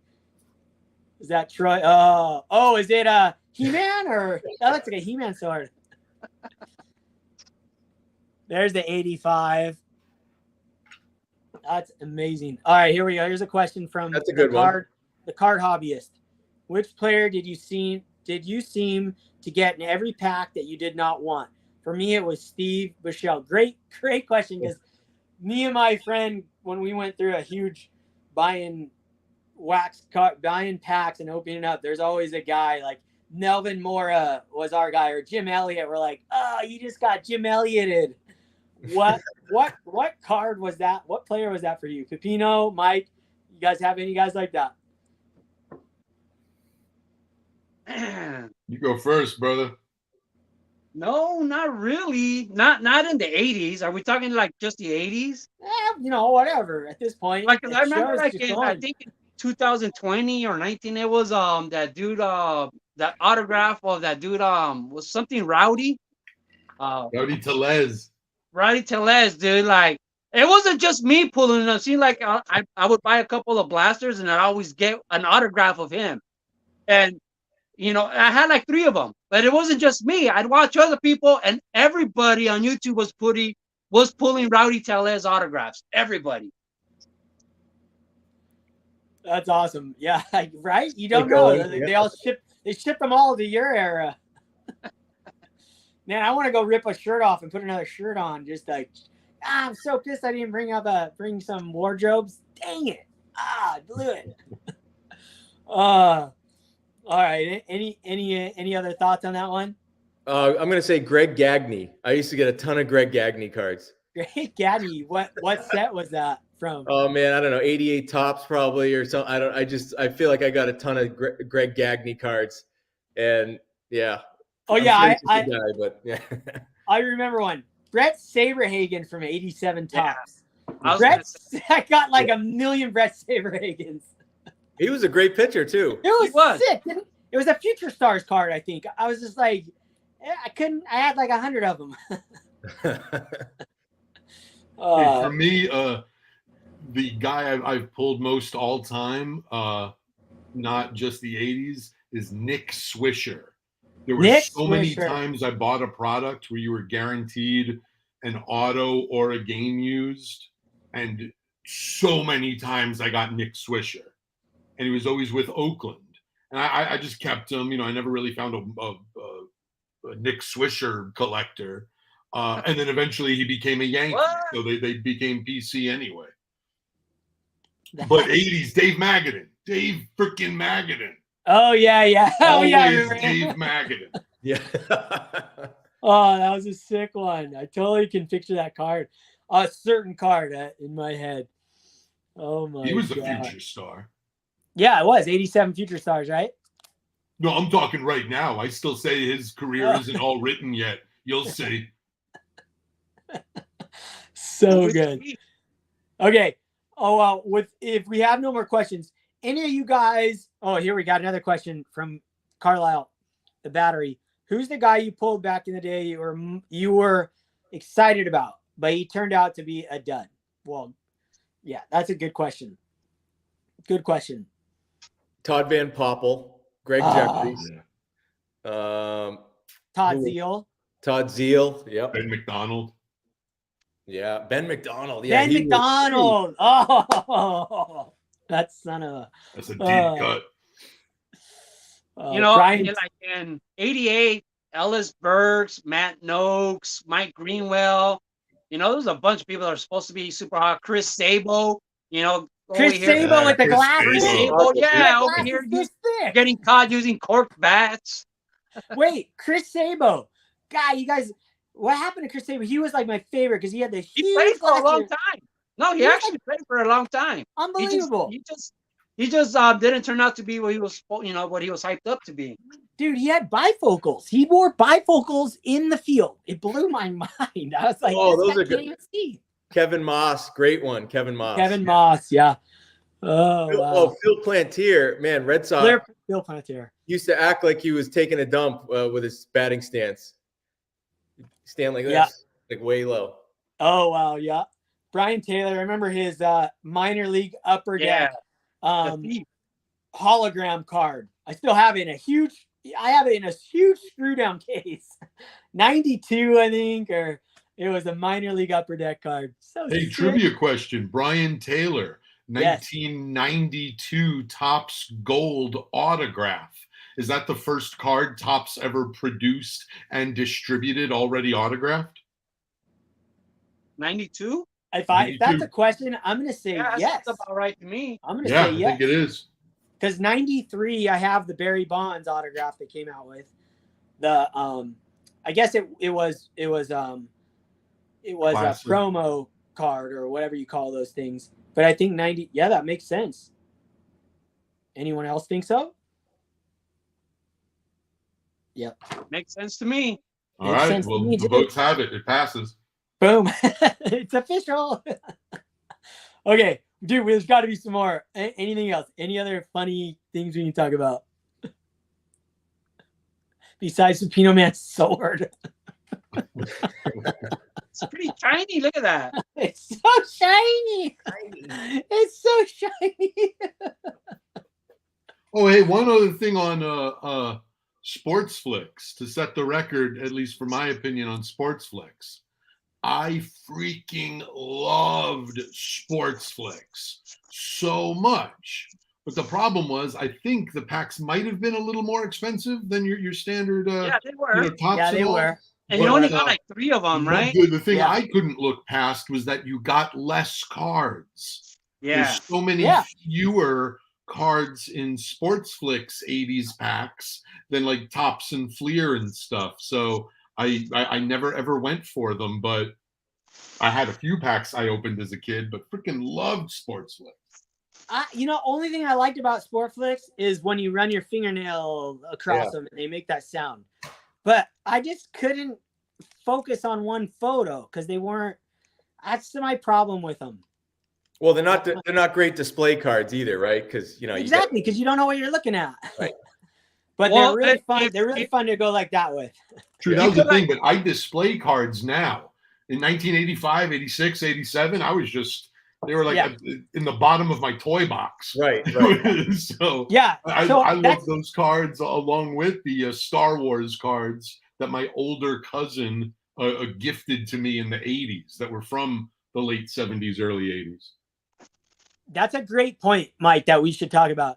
How did you guys keep your cards back in when you were kids? Say, let's just put it in the mid 80s, 87. So we all seem to talk about 87. How did you guys have your cards? How'd you keep your cards? Me personally, mostly in shoe boxes and wine boxes. Wine boxes. Yeah, my mom every year at her work, she would get these 4 bottles of wine, and they would come in this wooden case. So the rows for the bottle of wines, it had 4 bottles, it had 4 rows. The baseball cards would fit in there perfectly. So I would get every year that she got one for years growing up. I would wait for this box of wine because she would always give it to me after she's done.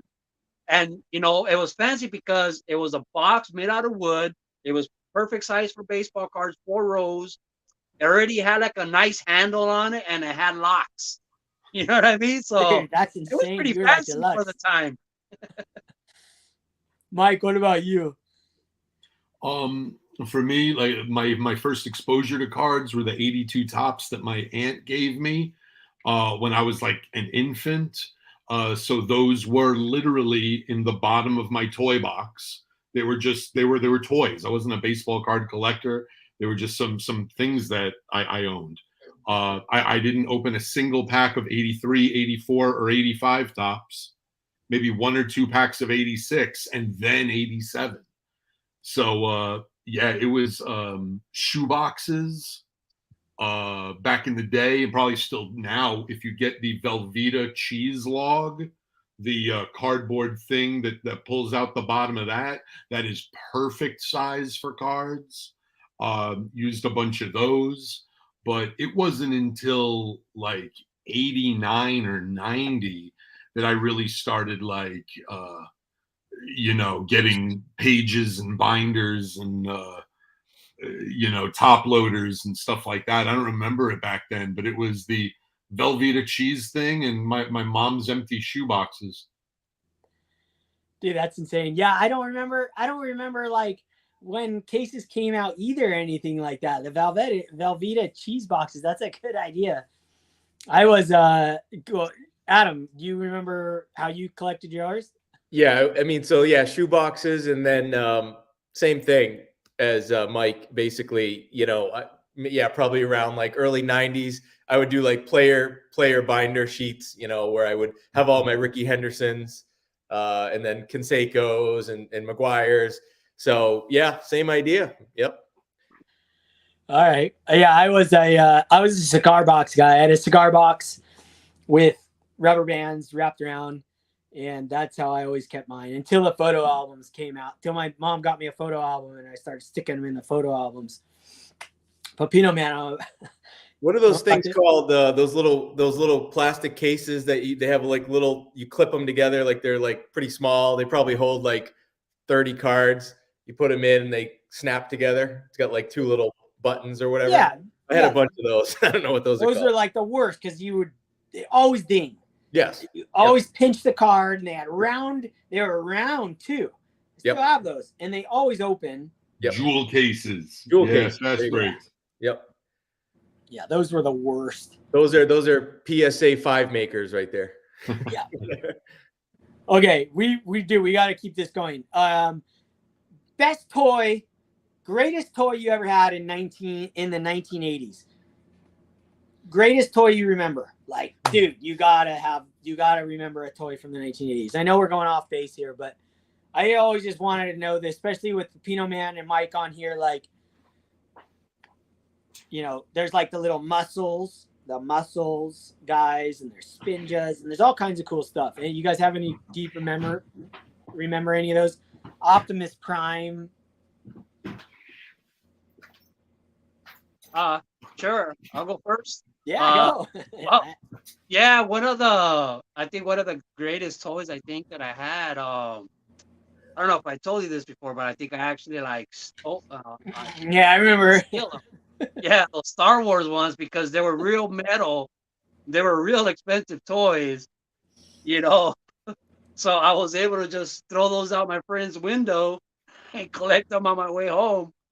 And those were the best toys I had because we couldn't afford anything like that good. I lived in these apartments where there was like 100 kids that lived there, and like I was like the toast of the town. Like every kid wanted to play with my real metal Star Wars toys, I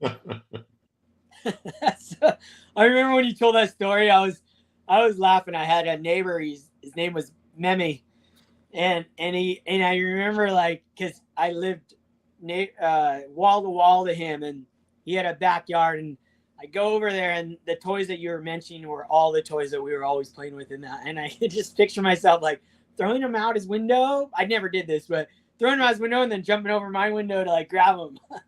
Well, why didn't I do that? So classic. Adam, did you have any toys that you were attached to back in those days? Oh yeah, I mean, well, starting, I love. I'm sticking with sports, but I love starting lineups, action figures. Like the cards were, I didn't even like think about the cards really back then. It was about the action figures. You know, I had the Wade Boggs, Roger Clemens. Yeah, I had all those. I can picture them like standing them up, and I was a big He-Man guy. For whatever reason, that was my thing. Like He-Man action figures. Oh So, yeah. Yep. I love that. That was like, as a kid, I remember that being like my favorite. Have you watched Masters of the Universe in the last 10 years? No, not in the last 10 years. I watched that about 2-3 weeks ago. My wife, Lauren, she's been wanting me to watch that movie for a decade. She's a super crazy 80s. She's old. She's younger than me, but she just has. I wasn't not allowed to watch these certain movies, but I went to this Christian church that kind of told you weren't allowed to watch these things. My parents didn't care about anything, but I just took off what my friends weren't allowed to watch and stuff. So Master of the Universe, I dressed up as him when I was a kid. I was probably like 6 years old, but I had never watched that movie, and I watched that movie just about 2-3 weeks ago. Blew my mind. It was so good, Adam. You need to watch it. It's actually a really good movie. All right. I'm down. Super sick. Mike, what about you? I want to hear your toys from the 80s. Or even if it's the 70s. I don't know how old you are, but give us a toy that you just like, that was the toy. Yeah, no, I'm 1 year older than you, man. The 80s. Perfect. I'm glad to be here on this panel because I think that the 80s were, like my favorite time. And really quick kind of side shout out. A friend of mine's got a channel, The New 80s Revolution. And basically he's a guy, he's like stuck in the 80s. I love it. He runs his household like the 80s. He's got his whole basement set with like an old Zenith television and VHS tapes and all 80s stuff. And I think it was also the best time, not only for card collecting and the boom that got everyone collecting, but also toys, like Adam, big shout out, big Masters of the Universe, man. That was my first like toy I was really behind, the first show I really got into. I collected He-Man figures. Of course, our generation had G.I. Joe and Transformers and all these great, toys that were TV shows and TV shows made to promote the toys. But far and away, number one, Dylan, you brought it up before, were the LJN, big old freaking 10-inch wrestling figures. Yeah, those are the guys. Those are the guys. Those blow my mind right now. Yes. And that's the best rubber in the business right there. Best rubber in the business. You could beat the tar out of those. Nothing would happen. Yeah. And you can always tell what wrestlers I liked the least because they just had like marks all over their body from getting, stomped on by the other guys. Yes, they had marks. Yes. See, JYD was my favorite. So JYD is still in great condition, but guys like Jesse the Body Ventura and Terry Funk got beat up bad. King Kong Bundy beat up bad, Right. I got to shout out my nephew drew this for me. I love it. Oh, nice. Mike, Adam's a pretty big fan of wrestling back in the day. He's got Hulk Hogan's signature that he got back when you were a kid. Oh yeah, I was a big line for like 5 hours. Big Hulkamaniac. Actually, Hulk Hogan was like my favorite athlete of the 80s, probably, like when I was a kid. Oh, yeah. Even above like any of the baseball players or whatever. It was all about Hulk Hogan for me. No baseball players slammed Andre the Giant. Exactly. Hulk. Yes, everybody. Everybody pull out your wrestling figures. You just turned into a toy channel. The 80s. I mean, this is our generation. This is our like. That's the whole reason. I mean, my wife collected her toys too. The whole reason that keeps me sane and happy is like my childhood, like it just it brings up so much awesome memories. I mean, I think maybe we were all blessed with good childhoods in that aspect of it. But Mike, do you ever remember Muscles? Oh yeah, definitely. I don't have any of my muscles. Yeah. In the toy or in real life, but I got one stuck in my butt one time. Yeah, for sure. Wow. Yeah, Muscles were so sick because you get those trays from KB toy stores, oh and they'd yeah. have like 40 of them in there, and they were just like, God, they were just the coolest things. I don't have too many of Muscles anymore. I have a couple left, but yeah, those were awesome. And I was like, I guess in 1985 considered a bad kid because my parents would allow garbage pail kids. And Yeah, my you were best friends who were No my garbage. age, 1 year older and 1 year younger, their parents did not allow garbage pail kids. So yeah. So see, you're it was definitely a rebellious thing. Like in Yeah. like, you know, first grade, second grade, whatever it was like the kids who were allowed GPK and the kids that were not. Yeah, it's funny, right? Because there were rules. Like I said, I wasn't not allowed to have them, but I knew not to have them, or at because least guilt is a motherfucker sometimes. Dude, and when you go Hey! and when you go to a school like I went to, guilt makes you go to a place you really don't want to end up in. So it's an exponential guilt. It's like a guilt that never ends. So until you become an adult and you make your own decisions, it's a scary thing.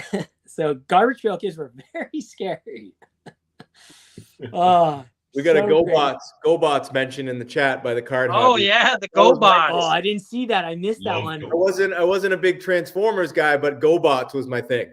So GoBots You are like wanted that was generic. a deep a low cut. budget version of the Transformers. oh well, either way, I don't know. GoBots were the generic version. They were for like, Yeah. nah, They were still that's awesome. not cool. That's what I watched. I don't know. They were cool though, for sure. Oh, that's so good. Man, I feel all of a sudden we have more eyeballs on us than we did when we were talking about sports cards. Anybody What have time the toy not as popular, but I loved them? Centurions. Yeah. No, I don't Power remember those. Extreme. Or was that right? Loved Centurions. What about Mask? Oh, awesome! I love they had the the little- detail, the little helmets. Yes, and they had the magnetic feet. I have those displayed on my wall up there. I got my Mask collection. Badass. I have a foot fetish too. When I was a kid, I don't know if you guys, Pepino man, you might know, but there were other malls might have had this. They had this Lego contest you entered, and they had a huge statue, and you had to guess how many pieces were in this Lego statue. It was giant. It was like 8 feet tall, and I guessed a certain number, and I nailed it. I won the whole contest. I won the grand prize. So I got like, I don't know, $500 worth of Legos back then, a whole bunch of t-shirts for all my friends. I vividly remember that. And ever since then, I've won so many contests where you have to guess how many pieces are in certain things. I don't know why, but I had to bring that up because I was like the Lego king. I literally won a contest though. Hey, okay. How many cards are in this box? Oh, dude, I can. That's a 500. That's a 500 count box, I think. So 500. He's probably right. Oh, I'm picturing the scene in Rain Man where the waitress drops the box of toothpicks. yes. Oh, I could easily be like, that's 75 toothpicks. All right. Anything else? Mad Balls. You guys remember Mad Balls? Oh yeah, Mad Balls. Dude, you guys know how much that stuff's worth now? I don't know if you guys know, but I went through a phase where I was selling my toys on eBay. Just like I was selling individual Legos, like looking up the Lego numbers and like going, okay, well, maybe one day I'll sell these Legos. I was just trying test runs. Mad Balls are worth a fortune. I had Mad Balls.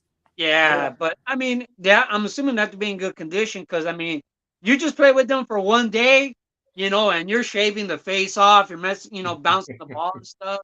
No, dude, you could be pretty beat up. If you have that skeleton one with a wrap around his face, that's worth a lot of money, regardless. And the football one, remember the football ones? Those are pretty sick. Anything else you guys remember from that back in those glory days of the 80s? When you guys were at card shops, did they all give you cards in paper bags, brown paper bags? Yeah, pretty much for the most part. It's funny. I thought I was the only one, and then people bring out paper bags, and I'm like, dude, my guy still does it. When I go back, it still happens. You know what? One of the sickest toys from back then that made a huge comeback for a while was like the Evel Knievel bike, the stunt bike. Oh yeah. You know how back when you pull that string and then spin that wheel. Mm-hmm. Yeah, that was big. That was a little later in the 80s, I feel like. Yeah, they might have had one in the 70s too with Evel Knievel, but I remember the Rubik's Cube. I mean, you're supposed to play with that for the whole year till next Christmas. Silly Putty. I remember that. Yep. Yeah, Silly Putty was awesome. You put it on your newspaper and then it comes. Well, what about Stretch Armstrong? When you can stretch that? Yeah. No, that was like a rare. That was like the richest guy in the neighborhood had the Stretch Armstrong. Can anyone here solve a Rubik's Cube right away? Never. No. I hate people. I've known a couple people that are all sick with the Rubik's Cube like that, but all of them have like zero social skills outside of that. Totally. Well, you've seen the Netflix where the guy does them like this. There's like a Netflix special. It's really good. Yeah, I'd like to see his search history. Yeah, it's probably not appropriate for this channel. Oh my gosh. Holy smokes. Yeah, Ghostbusters gonna go get one last nightcap, so I guess we can't go yet. Yeah, okay, I got another good question for you guys. Right. Your favorite 80s movie. It could be because you loved it in the 80s, or it could be because you rewatch it now and you're like, wow, that was a good movie. What year was Rocky 3? That must have been the 80s. It had to be. Probably late 80s. Yeah. I love the Rocky movies. Yeah, because like the first one was like 78 or so. So yeah, Rocky 3 and 4 were classics for me. I've watched it so many times. I'm glad you brought that up because it gives me and my wife something to watch because I haven't watched the Rocky movies in ages. Great. All right, anybody else got a good one? I got one for you that I always liked because like all the adults in my family would laugh and I wouldn't understand. And then later on, I would watch and understand anything really with Rodney Dangerfield. But I'm talking Back to School. Caddyshack, stuff like that. Ladybugs. Yeah, Caddyshack, Ladybugs, Back to School. Yes. Easy Money. Easy Money is a great one. Great Plus, movie. there's a scene in it where a tremendously big-breasted woman is topless. And for me, as a kid, that was like the greatest day of my life, I think. But also, here's a cut for you. Seriously, Big Trouble in Little China. Yeah. Yes. Great one right there. Yes. They Call Me Bruce. I don't know if you ever saw that one. I never saw that one. I remember that when I was a kid. They called me Bruce. Where everybody assumed he knew Bruce Lee Kung Fu because he was Asian. So everybody was always scared of him, but he would fake it. So they would call him Bruce, like Bruce Lee, but he really didn't know karate. Oh, that's good. Oh, Coming to America. Oh, yeah. I feel like that was the 90s, yeah. Really? Oh, I don't know. Maybe it was the 80s. Somebody Google Coming to America. I say late 80s. Yeah. But I mean, like for me as a kid, Rambo. Rambo was a big one for me in the 80s. Yeah, Rocky was big with me. Rocky bigger than Rambo. Yeah, Rocky was I love so much Stallone. Period. Oh yeah. Yeah, Goodies. I mean, you mean Goonies? Yeah, Goonies was all time for sure. Yeah, Raiders of the Lost Ark. Raiders of the Lost Ark. Yeah. Hell yeah. Yeah. Dude, Masters of the Universe is a really good movie, Adam. You need to watch that for sure. There was a little monster guy who had a bunch of teeth, and there was like 4 of them. Me and my wife. Gremlins. Nah, not Gremlins. There's another one. They rolled up into little balls, and they shot spikes out. Oh man, I know what you're Hobbles. talking about. Ghoulies? Critters? Critters. Yeah. So good. Dude, Yeah. I never watched Critters as a kid. It's like I watched Hobbles. Critters just in the last 2 weeks. My wife, we watched 3 of them, 1 through 3. Blew my mind. So good. So entertaining. I just like, my wife's like a legend when it comes to movies. I was like a perfect little angel. Never watched these bad movies. Like So the now little I'm Puppet like, Masters and all that. yeah, I'm going back to all those now. Killer Clowns from Outer Space. Never watched it, but I will. Yeah, Critters. So good. E.T. Yeah, E.T. E.T. I had nightmares from. E.T. was E.T. was E.T. was mind blowing. E.T. was low key dark, man. That was a little. Dude, it was scary. It got me in So the feels a little bit, man. That was. You know the like that was like the worst video game ever, and they threw them all away. Dude, I played that game religiously. I mean, I started on that video game. I used to play. Yeah, how about that, you guys? How about the video games that you played when you were a kid? Like, E.T. was sick. You go in those little rooms, down in the little dens, you can never get That out. was too I always hard. got out. Did you? Always That was, got like, out, man. I impossible. had some gamer. Me and my buddies were gamers. We played games growing up. I'm a gamer. I play on Fishdom on my phone. What is it? Fishdom. Fishdom. Never heard of it. It's really popular with the cool people. All right. Well, I'm gonna have to check that one out for sure. Oh yeah, here's another one. I don't know if he's still in here, but Alf. Oh, You guys great! ever watch Alf? Alien life form. So Oh, good. love Alf, man. Yep. Harry 87 and the Tops Hendersons. Alf was a major set for me, man. Yeah, it was. It was awesome, right? So sick. Yeah, super sick. Buck Rogers. Buck Rogers. Never seen that one. That's insane. E.T. worst game ever. It was. They threw them all away. They threw them all away in like tons of a product. Just threw it all away because they couldn't sell it.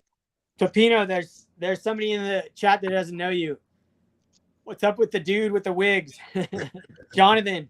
Pepino, man, he's a legend. You gotta check him out. Oh, look at Mike. He's got the whole Alf set. With the stickers.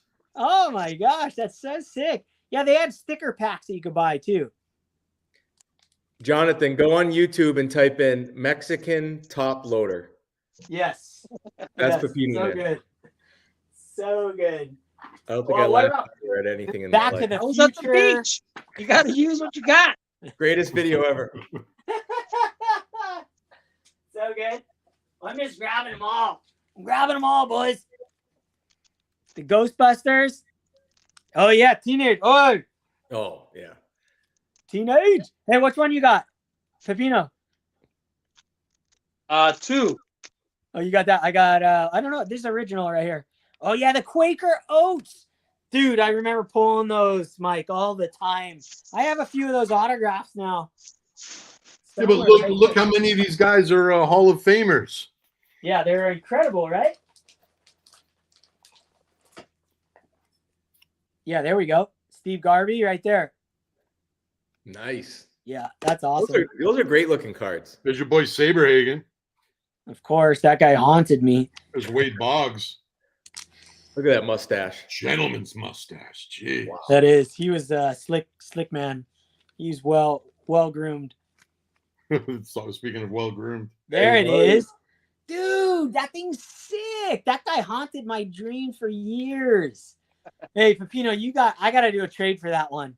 I gotta trade you. You need to put that aside if you got another one of those. I'll trade you a cat card, one of my doubles. I'll trade you. Are this you cat- sure? I feel yeah, like I'm trade- ripping you off. No way, dude. Check out this cat card. You want to trade me? I'll trade you. I'm serious. Seriously though, I really want that ET card. Yeah, I'll get it to you. Okay, all right, good. We'll do a little blind trade. We'll do a little video blind trade. We'll set something up. I'll hit you up. another round. Oh, okay. Anything else we want to talk about on here? I mean, we still got people watching, and it's still. Oh, look at those Alfs. I've never seen those ones. The Those are- baseball cards. Those are. Oh yeah, I forgot you The did a Booyah one. baseball cards. Adam, where's all your 80s stuff? What's Alf's real name? I'm in the garage, man. I don't have my stuff in here. Only brought certain things. All right. Okay. Next question then. We'll just go to the next great question. Greatest cartoon as a kid?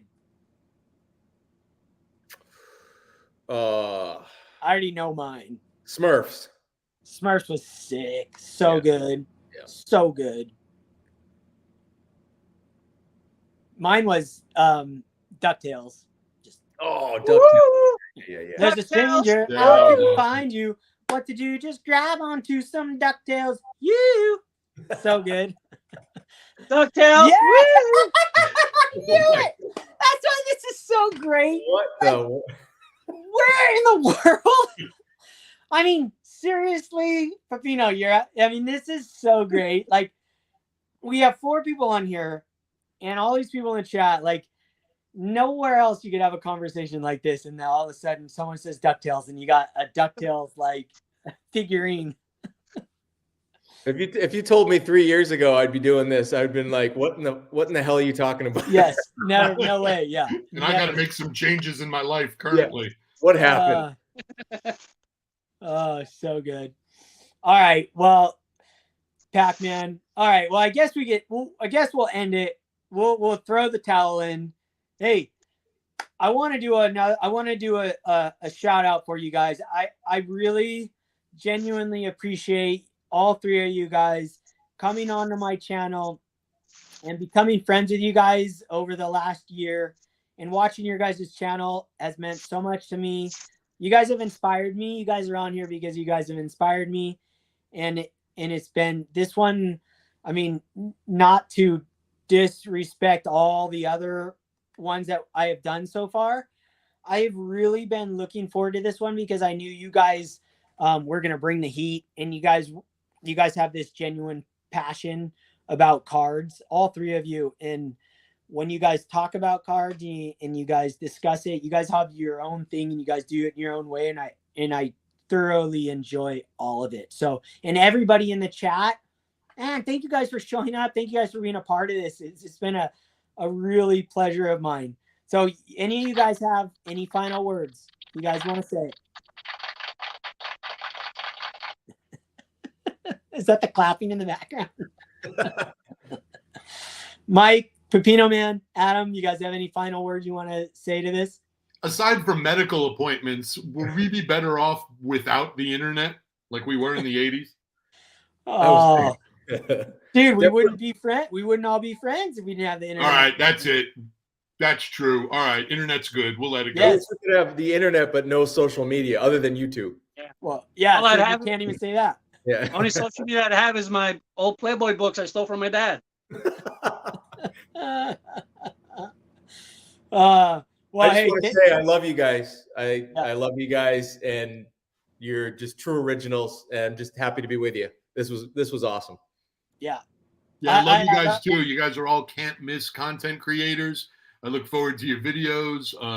I do videos because I saw Pepino Man doing them, and was like, man, I think this guy's high, man. I agree with him. This is true. I started doing my own videos, man, and yeah, just honored to be here with you guys. Consider you guys friends, and really appreciate you giving me the call, brother.